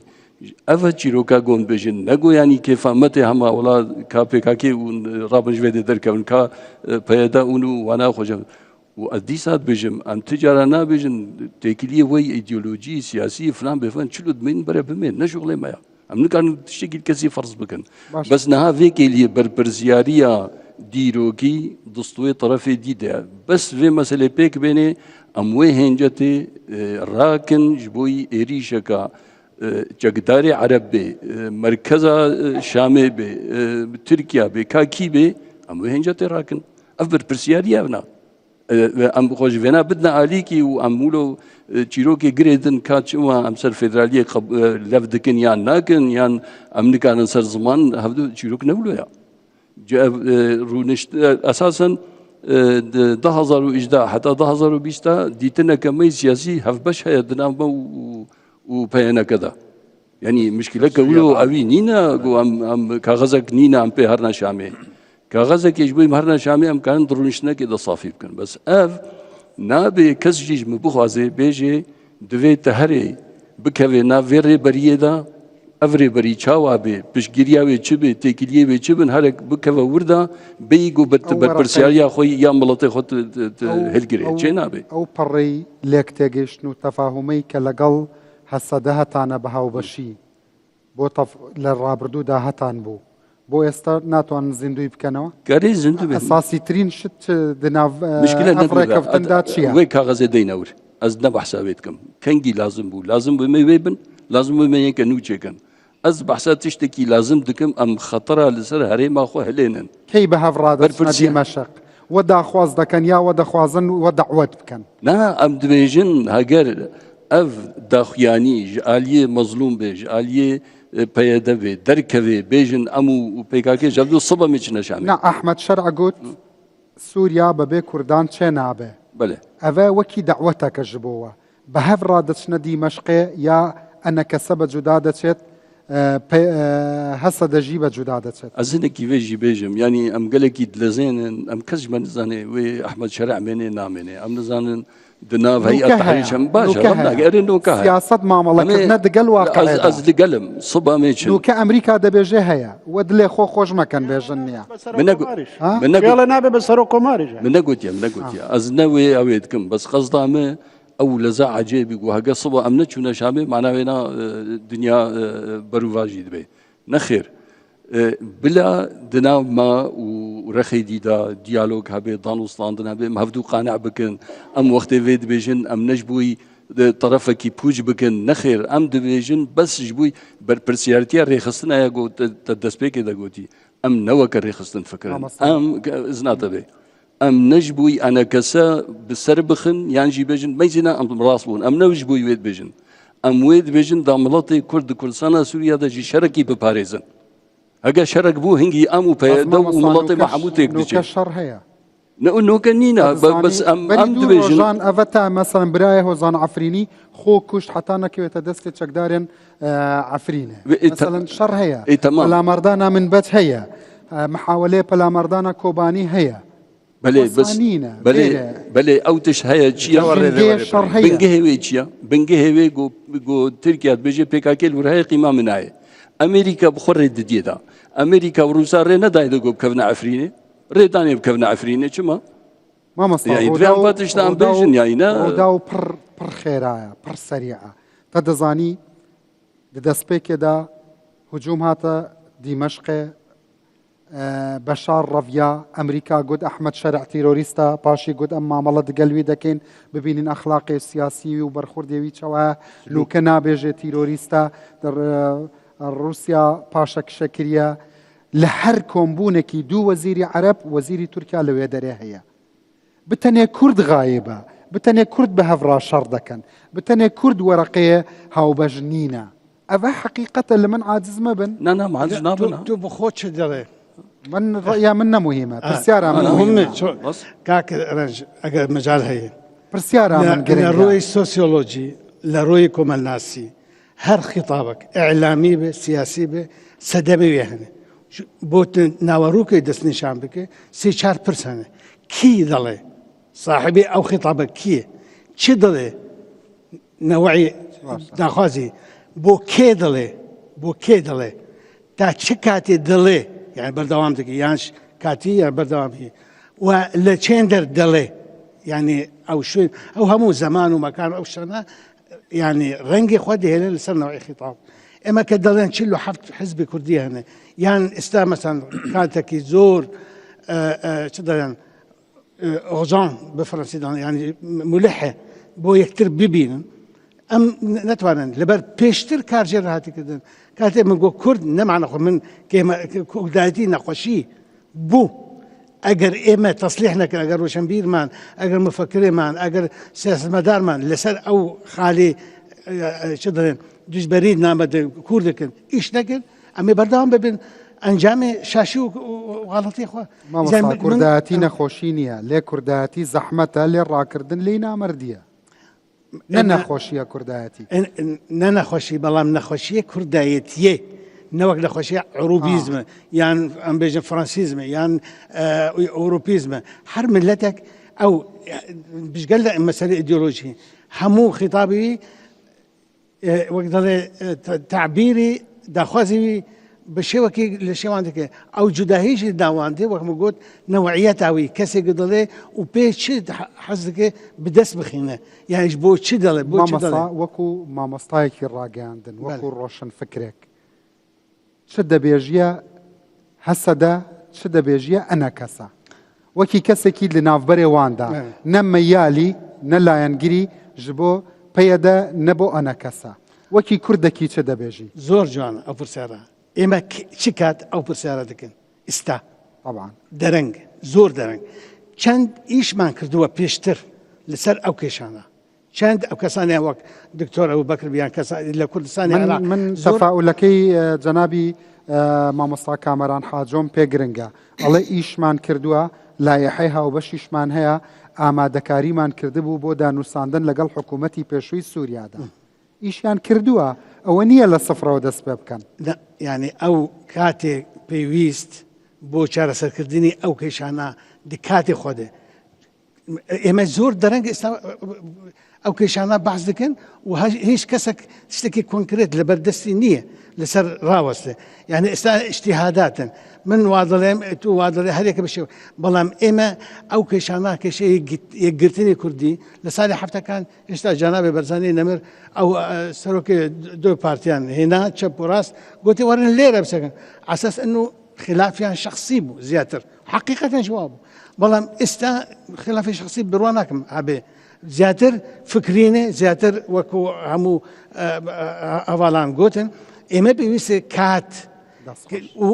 ونضج ببێ ئەو فکرە و بیرۆکە ئەگەر زائل بە سەطحی بێ و کاتی بێ ناتوانێت اعتماد بکەیت. دەست خۆش مامۆستا جادعان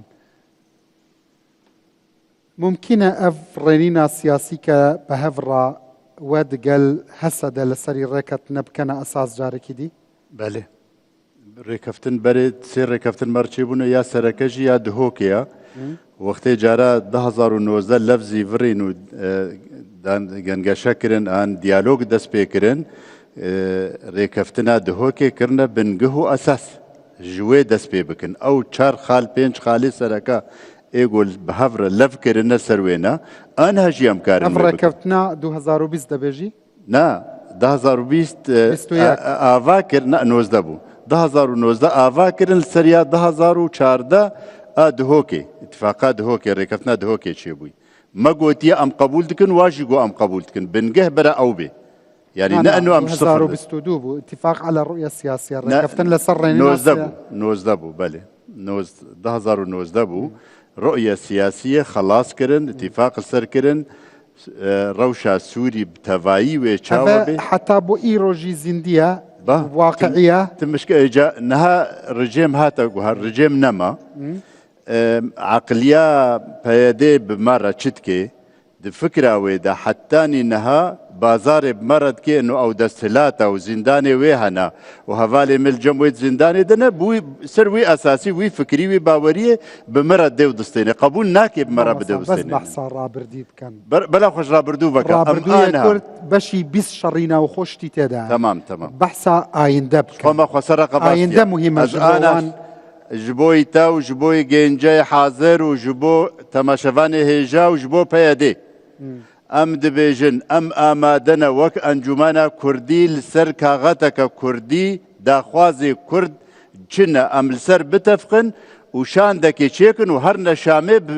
دستلاتا شامي ردان وصلان دريبكن ام آمادنا انا كسا آماده بتنه بتشي يا قبولنا كان ببي هسدا نا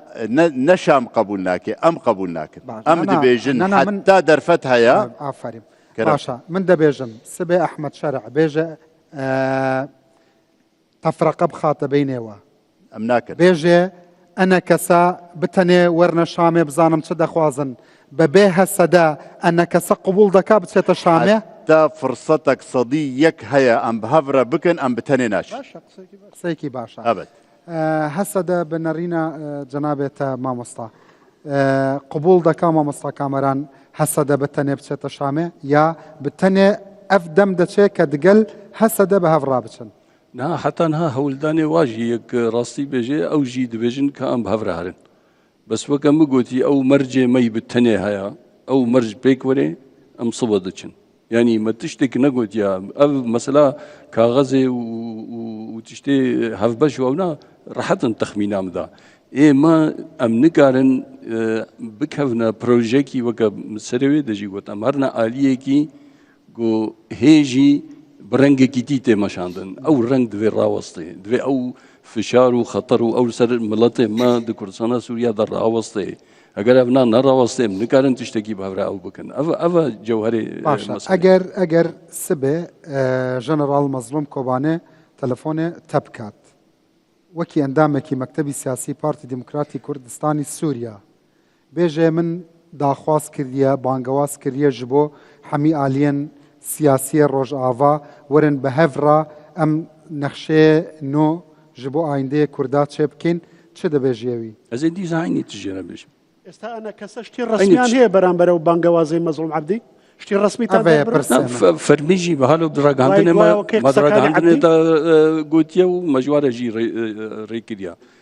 ام دخازن رسمية وباشيد داخوازە ژەنەرال مەزلوم کۆبانێ چییە؟ بەیانی ڕسمیتان چێ کردن؟ بێژن نەها سبەهی مەزلوم بێژێ مەزلوم گوت بێژێ تتێکی لێمە بە پێکاکێرە نەمانە تشتێکی مەیدینینە مەزلوم نەڕسمیات لە دوانەکێ ئەوە یەک دەگوتیە شەرتە نەڕسمیش کەسیرە نەشیان دێت لە دوانەکێ دەگوتیە مقابلەکێ دەگوتیە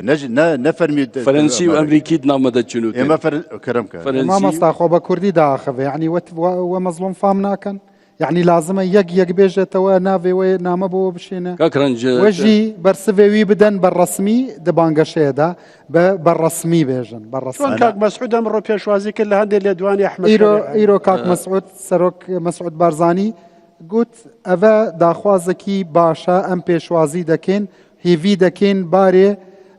خوارێ بەرێ جارێکی دی چێ نەبێتەوە لە سووریادا ڕەوشێکی نۆژ بۆ کووردا چێ ببێ بەڵێ کاکرانج دەتکەوێت هەنێک دیتایلێ نەلازمن ناومەدا بەغەم ناکێ سەرچاوە ڕاگەاندنە و خەڵک مەفێن بکە خەڵک لە هەمیان مهمترە لە حەزبێن سیاسی مهمترە گەلکی خەبەرات ئەز بتەرەمە بەس دناومەدا شاندێ ئەمریکی فەرەنسی چنووتێن ئەم نامێ خۆ دەگەێنن ئەوژی نامێ خۆ دەگەێنن ئیتەمام ینی پێویستیای هێچشکی دی نینە گو ئەمڤێجا ئەم نەگەهنە ئێدی ڕاگەاندنێ لێ دەرێ ئەم گوتنا ژەڤراو بکەن ئەم نەها ناما ژەڤرە ڕێتکن ئەم تشکی جوارد بێژن ئەم تشکی ژمەرە ڕێتکن کەم مەیزێنە ناگەر ئەف وەساتەت و ئەسکا کامەرە ببوورە ئەکرەیەکێ بێ بۆ لای جەنابەت ئیعلامێک تەسریح لێوەرگرێ مامۆستا کامەرا قسە لەسەر شێوە چییە؟ ئێمان نامەگۆڕینەوە و فلان هەیە و وەکو تەسریح تۆش وەکو مووقیفی ڕسمینە بەس تەسریحێکتان هەبێ بۆ نمونە دڵخۆشی زۆرتر دروست دەکات تەشجیعی زۆرتر دروست بەڵێ ینی نها ئیشەف دیتمە تشتێکی خراپ گوتیانی لە سیاسەتە قسە ئیشکردنە ئەرێ ینی ئەم بخۆژی نامێ باش ددن و ئەم دبێژن ئەف تشتێک و ئەم جوات خوازن بەرژەوەندیە مڵەتێ مەدەنا ند برجوندی أنا كسدنا نشرتك أنا كساق وبيجينا أقول نولو بأف شرطي ملطي كردن دا خطر سر ملطي استا شرطي أمريكا شرك وتني أنا كسوف يدون شرطي بريطانيا أقرينا كون هر كان مصيري عن شيء بيت أقرينا كون وهر أوابن والله درفتك لدستدن كم ترين دسكوت خوشان زور ترين زرر صدي كان بهفران الزيكن أديسات بجمتا مشكلة ما جبوي خاطري أم الهفكرنا كي بكن وأم تشي شامي بخازن هم موكس يعني هر قاسي كم زيادة ممكنة فهمكرنا واش فيدراليزم أواك بياما أواك بالإيطالي ملف بكن يعني مشكلة ندور ده ودوي ديتنا ما سياسي هفبش ده أف مسألة زلالا يعني ملف كرنا دوادا أز يعني إيش ده جرى مقول ونحو جذبك ما يعزات بيويسناكي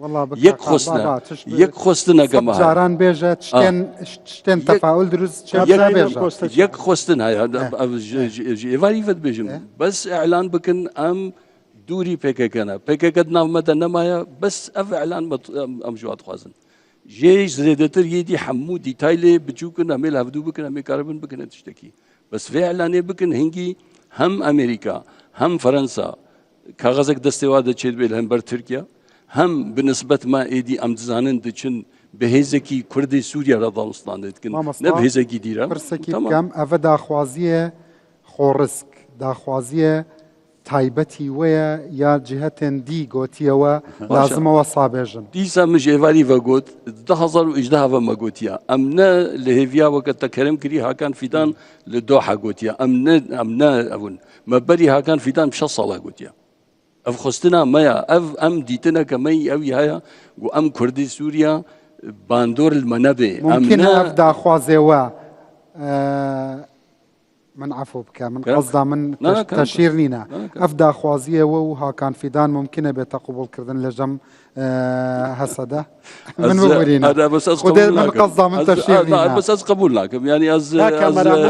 بس نو كم من نابجم أفدا خوازية وانا وجه بجدا كان ليه بالنتيجة هربوا يقدا خوازينا من يقسى أنا ميزنا دا خوازا ما مقوت تكفن تريك ياد دوا أرمان جامع تشتكى يا تركيا تشتكي ديا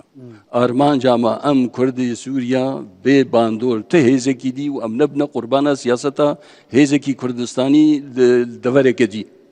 ارمان جاما افا جروجا ايفاري فاز بيجم يعني بس كاغرنج عفو اگر هي تحرير الشام وام حكومتها زي سوريا اما دبن كمعامله لقال بيدو هسه دب كان وكيشان نبو اشكالتها نبو لبروي امريكا زختك واوروبا زختك وعرب زختك ايوه بو اشكالتها نبي او قصا عليانا على مادام اوان اشكالتها نبي برا اللي قال وانا بكن او وجه مشكله احمد الشرع وقصده بس مهمه اگر اوان مشكله نبي ايوه ما كان بمشكله انا يعني ايوه قبول طانا وكو انا كسا احتمال ابدا نوارده دولتي هرمي تركيا سركيا دستوردان ودستدريجي روشا سوري دتكي يعني ودولتك خدي بريارة دي سوريا دا نابي ام ورن عكسي فا دولته برجواندية ملتي كرد وكا ما مستكها ميراند بيجي ام شر يسترخوا فقرين ام حجتا نخنا دستي كسيدا قو كارب شرب مرة بكن ايريشي ما بكن ابدا وكي انا كسا شد بيجن لصرف داخوازية تركيا كده بيجي لازمة قوات سوريا فقريته حمي ناوچين دا صلاة خوسر صبحي قوما ومركزي الهفدوكر حتى سر اساسي فيدرالي بيجي سر قو ليه جاي قومروف بيجي فيدرالي وين كرد تاني بيكينن اگر پشگیری کناو نتنی و هرمی نبی زحمتا ليه صبحي فيدرالي بيك وري د سوريا دا و هيزي مركزي وين كانوا كبري مفاوضات وقبول دا كان قوات سوريا نو جارێکی دی ڤەگەڕیە ناوچێن دە سەڵاتی خۆسەر مەیزێنە ئەم بەری لە هەفکردنێ نە ئەمریکا دەهێنێ و نەچێت بەیانی هەگەر بێنجی وێ بێ شەڕێدی و شەڕ زرارە قبول دەکەن ئەڤە چلۆ قبول دکەن یانی ڤەگەڕیانە دە سەڵاتی سووریا بەبێ اتفاق نا دوێ ئەم اتفاقا بکەن مەیزێنە لازم ئەگەر شتێکی وەسا چێ ببێ هێزێن ڕۆژی دێڤەگەڕیە ji bo روج زاروي في ولاطين يعني روج الهيفيات درفتك هنا جو كاربن فجان يجو رينا الدوانا قصدوا بيدبون يعني دا الريفابريه خوسر كانتونات خطي سورة بري اتفاق قوات سوريا فجريان مثلا خطو صور نخطي صور راستيه كسياسيه قلت جبوي خاطري تزان ببازار كي بكي دويتشتكي تهبه تجبوي تشتي هيلي گو هێز وەرن بی گو ئەم بخۆ وەکە کورد مەلهەفتوو نەکردە دەست خۆش مامۆستاوەزان پرسیارێکی تایبەت نییە ji بۆ تا قسەکانی جەماعەتێک گوێ لێگرت برایانی بەڕێز و گەورەم جەنابەت چییە فەرمووی زۆر سپاس بڕاستی گۆدارم کرد ئەس حەزەکەم کورمانجی بێژم چونکە کاک جدعان نەرحەت بوو دکارم بێژم ji bo çûndina Şamê her du alî neçarin hevde bigirin û hevde jî qebûl bikin û ez di wê bawrî da me eger Amerîka û Fransa tiştê ku bixwazin wê demê dikarin legel Tirkiyê jî ew kêşeyê çareser bikin. Yani niha diyalog heye di navberê Amerîka û Tirkiyê da ji bo mijara Hesedê û ez di wê bawrî da me ev کێشەیە وەرێ چارەسەرکردن وەکو چاوە لە کۆبانی هات چارەسەرکردن هەنجی دەزانن ئێرشێکی مەزن لەسەر کۆبانی چێ بوو ئەما ئەمریکا هێزێ خابر و لە ودەرێ نشتجی کرد و ئەو ئێرشنا ڕاوەساند و چێ کرد یانێ بنەڕینا من بێتر مەزەلێ یانێ ئەم بێژن ئەوەرم ببێژم فلان بسەر فلان ئالیڤایە فلان بسەر فلان ئالیڤایە کسی سر بخود تنه بلا کس نبیجه سر بخومه یک هیزی کردی رجاوا یک پارتی کردی رجاوای کردستان سر بخود نینه اوا راستی که هر یک سر آلی که کردستانی با اوا جبو دیرو که ادبیجم جبو ویجی که ورن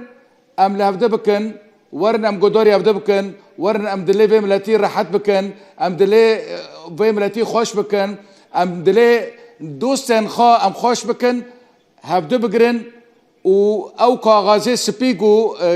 که جدعان بحثی کری دست خوش لی بس که جدعان وی چه بکه که جدعان نکنه وی قراره بده چونکه قرار امگی زانه لکدریه و چاویه و چه رنگیه جبر وی اکی جی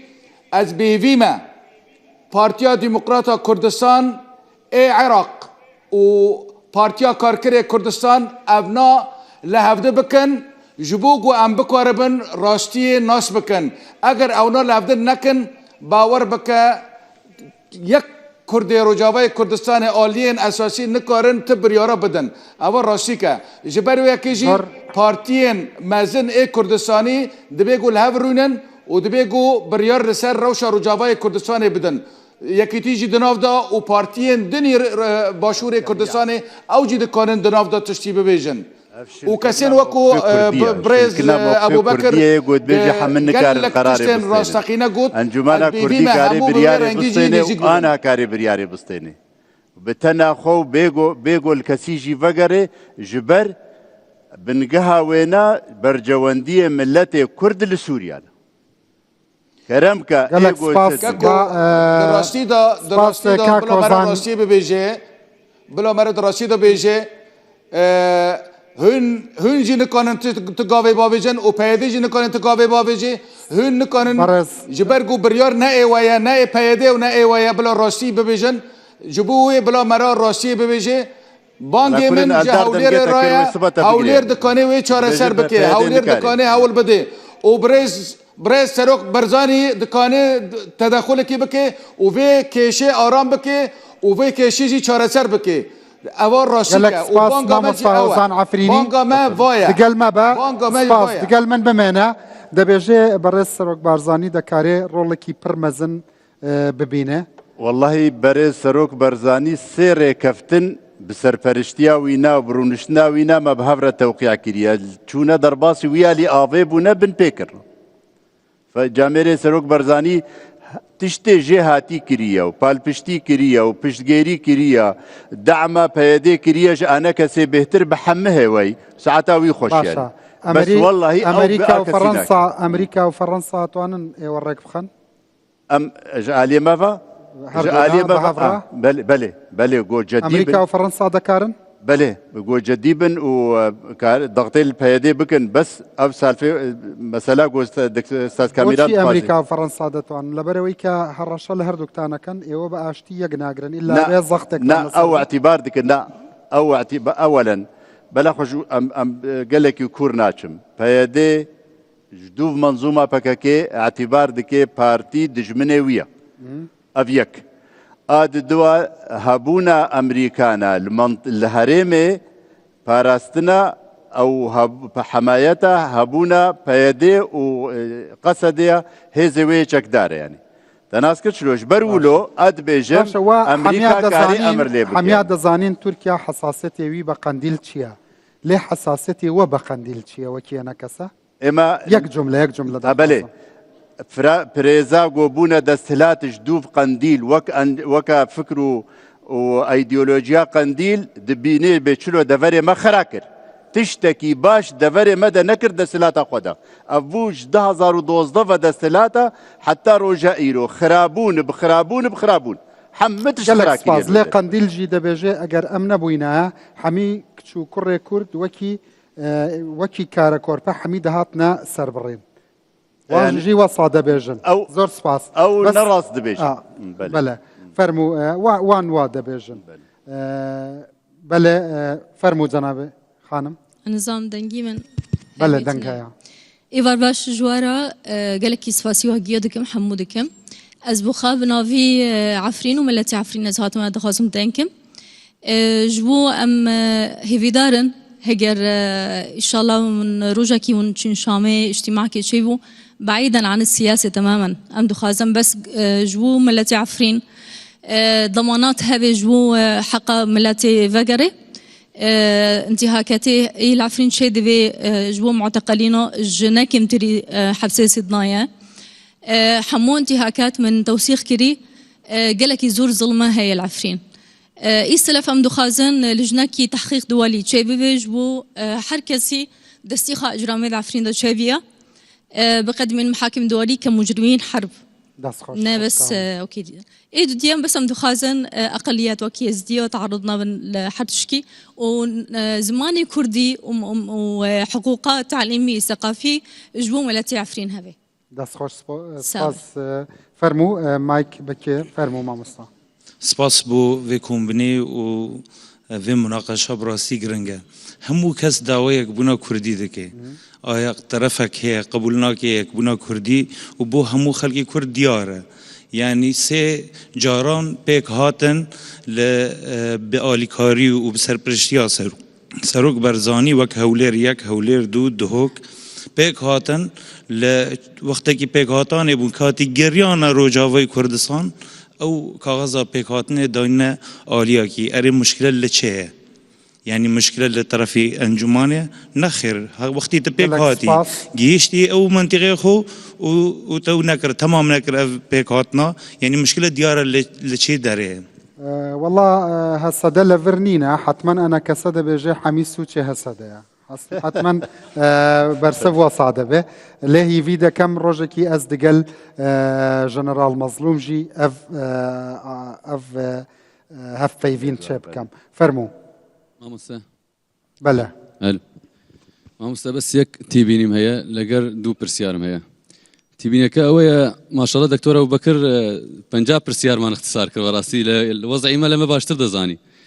تیبینم ئەوەیە مامۆستا دکتۆرە ئەبوبەکر دەرێ لە کاتی خۆ مام جەلال هاتووە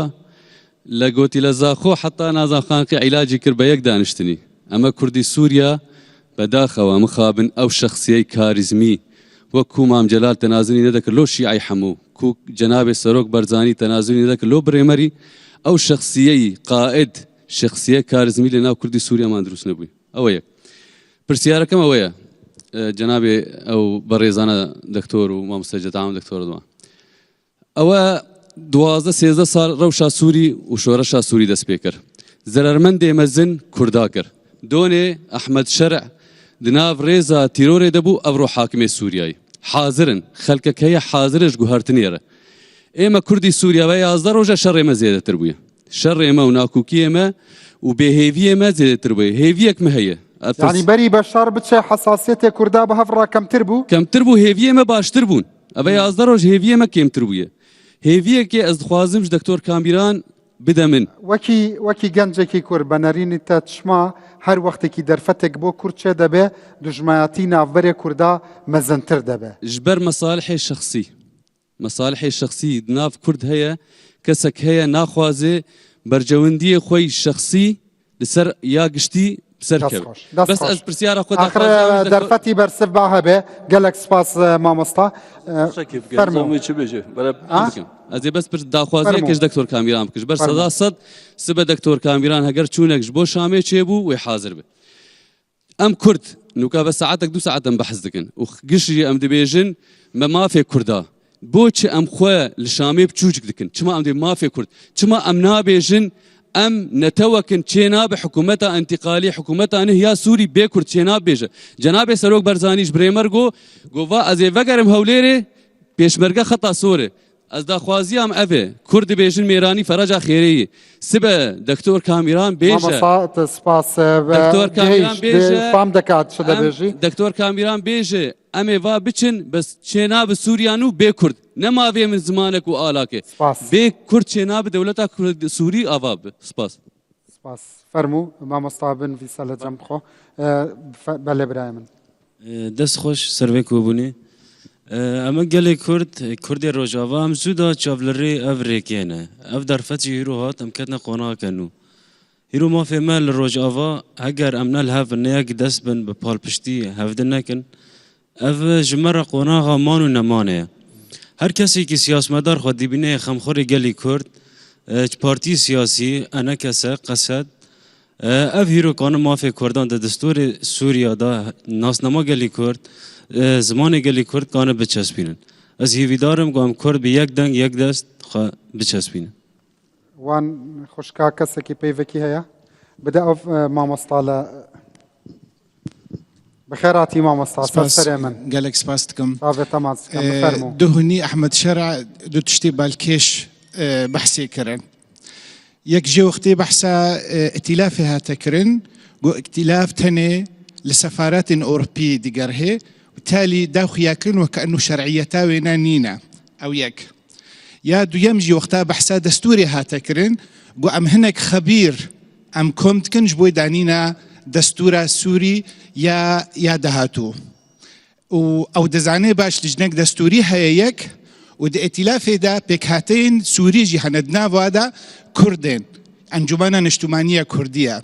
قالوا البيشيا في برسي انجمانا كردي وي چبكي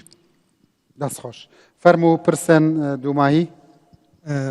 باشن از دخوازم بس دگوتنا و دپرسیارا بکم جهر دو آلیا ام بیجن مامستا هوزان و مامستا جدعان مامستا کامران ورن تشتكي سدمك سركها هن نافبري واو ممكن بيجن قوات دولتي او حكومات سوريا نو بلانك وهيا ام بيجن وحاضر كريه اگر جبو عفرين رقم يك جبو سريكاني رقم دوج تل ابيض و تشتك حاضر كريه سربازا عفرين لنا رقم يك رقم دو ان هر دو دمان بيجن بن بيكرين العفرين تيتشيكرين وحاضر كري مثلا عمشات وحمزات وابو عمشه وابانا همي و بيجن ام بيجن شروط ودا ام بيجن كعقوبات ورسل وانا بحقي وانا ورن بن بيكرين بحقي ما بقلك هاتن بحقي وانا مكارن بيجن بحقي ماشي هاتن فبلانا وسيرفي مجاري ام بيجن نوفري حكومات الدولتيه نوفري حكومات سوريانو بلانا واجبو عفريني هيا هردو ينسالي كتير خبار دن لوسر ام بيجن عرض ناف دست ود تشونا ونقو سر تشتق وسر ويجي تركيز جي نكر بلانا والس تشير سيرفي مجارات خازم هردو بيجن باس ماما صاوزان عفريني اف برسيار جبوتا بوجي و بيفندو ما هي تجي تشيا بس بكورتي حمي 5 دقيقة من ما جبو حميا بلا دست خوش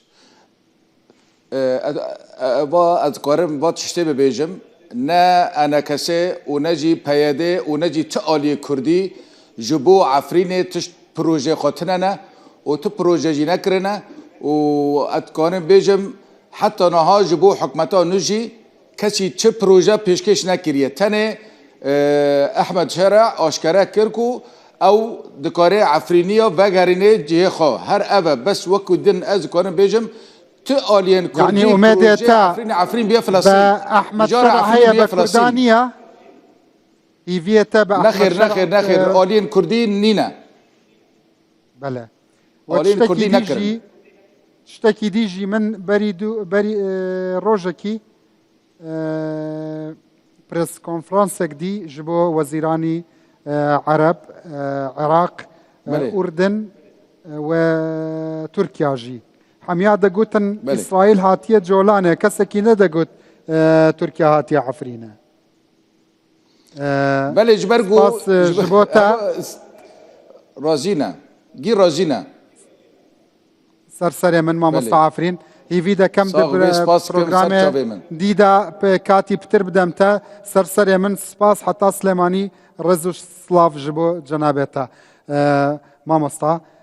برسوي وان برسيارة دقيقة كي هر يكيك جبوه هيا تيكالي برسوي خوبك بفرمو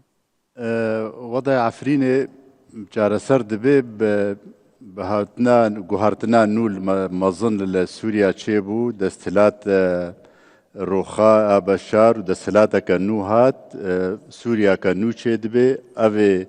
تشتو بويرو خرابية كفن تشيبو نوي حمد سراست بن لغور دبيجن وعود بي ولغور نوبونا دولتي جي ولغور حكم داريا غوري جي ويوابي يعني إمام وكا كرد وك أنجمانا كردي رشد نصورا لسر داخواز و تثبيتا ما في كرد سوريا نو دا و شريكاتيا ما حكمرانيا بسوريا نو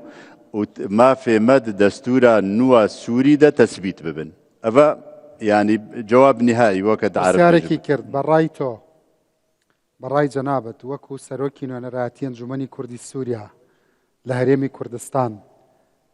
انتهاك حقوق إنسان سكاتي كردن بمروف وكو أويلا زنداني سيدناها لعفرين رويدا ويانا بچاور ندايا رودايا وروجانا جي روددن يعني إما أم بردوام وكا أنجمانا كرديجي وك منظمات رخراوي مدني دبيجن وخورت وجينج وكسي وفي كاري دكن حمب بلغا وتثبيت دكن لآلية متحدة جبوب دوفرا وري شوباندن ودوفرا چارة سري جرا بس ما مستا فرمو ما مستا رزواني برس بوريا من ده مادام بارتي من نكارن خطابك مشترك برنامجك مشترك وقت بيجي برامبر او لا بس حميادة بيجن ام دكارين او مش كلمة چارە سەریت باوەڕیان بدێ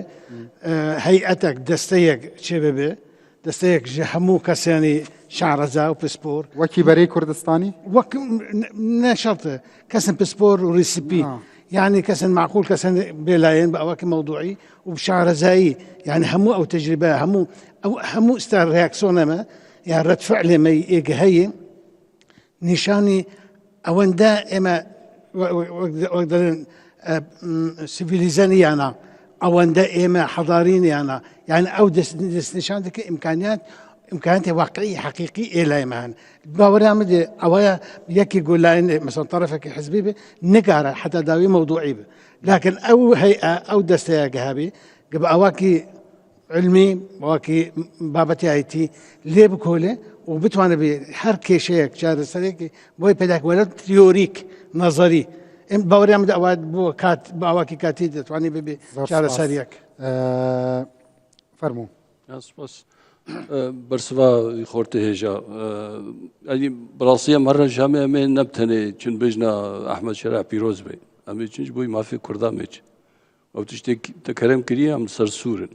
يعني أخو هبو ناما جبوي فاتشتا يعني أخو تمعنا جابو ناما رنين أكا أم المافي ملاطي خواهو نكن تلاف خاله مباسكر تلاف و بيستو دو بينجو جار راستا أبنا مشكلة كا أحمد شرع تلافي بيناكي د رونشتنا عقبه ياده ولاتي أوروبا أمريكا تزاني سمول جروب وعرب ونا سورن لسر بيستو دو بينجو جار نبي شوي جوهي جبر رجيم نمايا بس ممكن بشوي كدي بيانج كي ما يفا نافرو كوينا بيكوريج جو دستلاتا كفاجوهيز وباشي دستور وباشي هالبجارتن لسر ونا سورن وهنجي وجاري كدي رولا ما وكا انجمن ناب الائتلاف يعني دستيا ضمستان ما مصطفى بشار حكيم هي تبع احمد شرع حكيم شر حكيم بشار هيا زاني از نكرم دنيا اذا بيجم يكي هيزكي تندرو حتى ده ليستا تيرور دا جنش كافا صباحي ام بيجن ولا ابناء دي بويا كافوكا از هنا كيب جومانهم ممكن لأفجو هارتنا تازة قنديل جي دلستة تيروري دابت درفة هجر أو ببي وهناك شيرة القنديل بكن بأوايكي دولة مظن جبر جوي جو بيشتروا لدرخنا أمريكا وفرنسا أنا هجر قنديل جي بس سرتاي جو هارتنا بله ما مستعجد جوران جلك زيادة دروا ممكن حتى طهران جي بتشي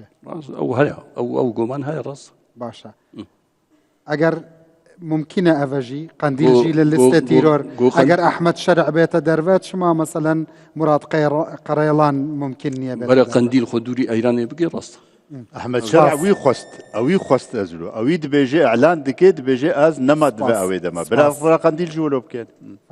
من چوار تبيني یەکەمیان پێم وایە لە ئامانجا زۆر دوورنین لەیەکەوە کە لەگەڵ یەک دانیشن بابەت بەسە دەریونیەکان بپسڕێ لەگەڵ خەڵکی تر نامە مەگۆڕنەوە دووەمیان پێشنیارەکەم بۆ پێدە و هەپەگەوم جۆرەشتانە ئەم ناوەنە بگۆڕن ئاڵاتان هەڵکرد زۆر باشە ئاڵی شۆڕشی فەرەنسی ئەم ناوەنە بگۆڕن ئەنە کەسەش ناو بگۆڕێ بە هەندێک حەساسیەت بە ناو بە هەموو شتێکەوە ببێ بە مێژوو بە هەناسە و بە ناوی نوێوە دیبزیوێ سێمیانە بێ کاک مەسعود بەرزانی ڕۆڵێکی گەورەتر بژێڕێ دوور لە چاوی کامێرەکان پێویستیمان بە دانیشتێکی نێوان بە پلەی یەکەم پەدەکە و پاکەکە هەیە دوایی یەکێتی نیشتیمانی کوردستانی جۆرە لە تێگەیشتن لەگەڵ یەکە چوارەم سەرنجام تورکیا بە بڕوای من دان بە واقعانێ بیرمانە بۆ هەرێمی کوردستان کە یەکەم جار کوردستان تیڤی کرایەوە هەڕەشەی قەسفکردنی کرد وتی نابێ کورد سەتەلایتی هەبێ کە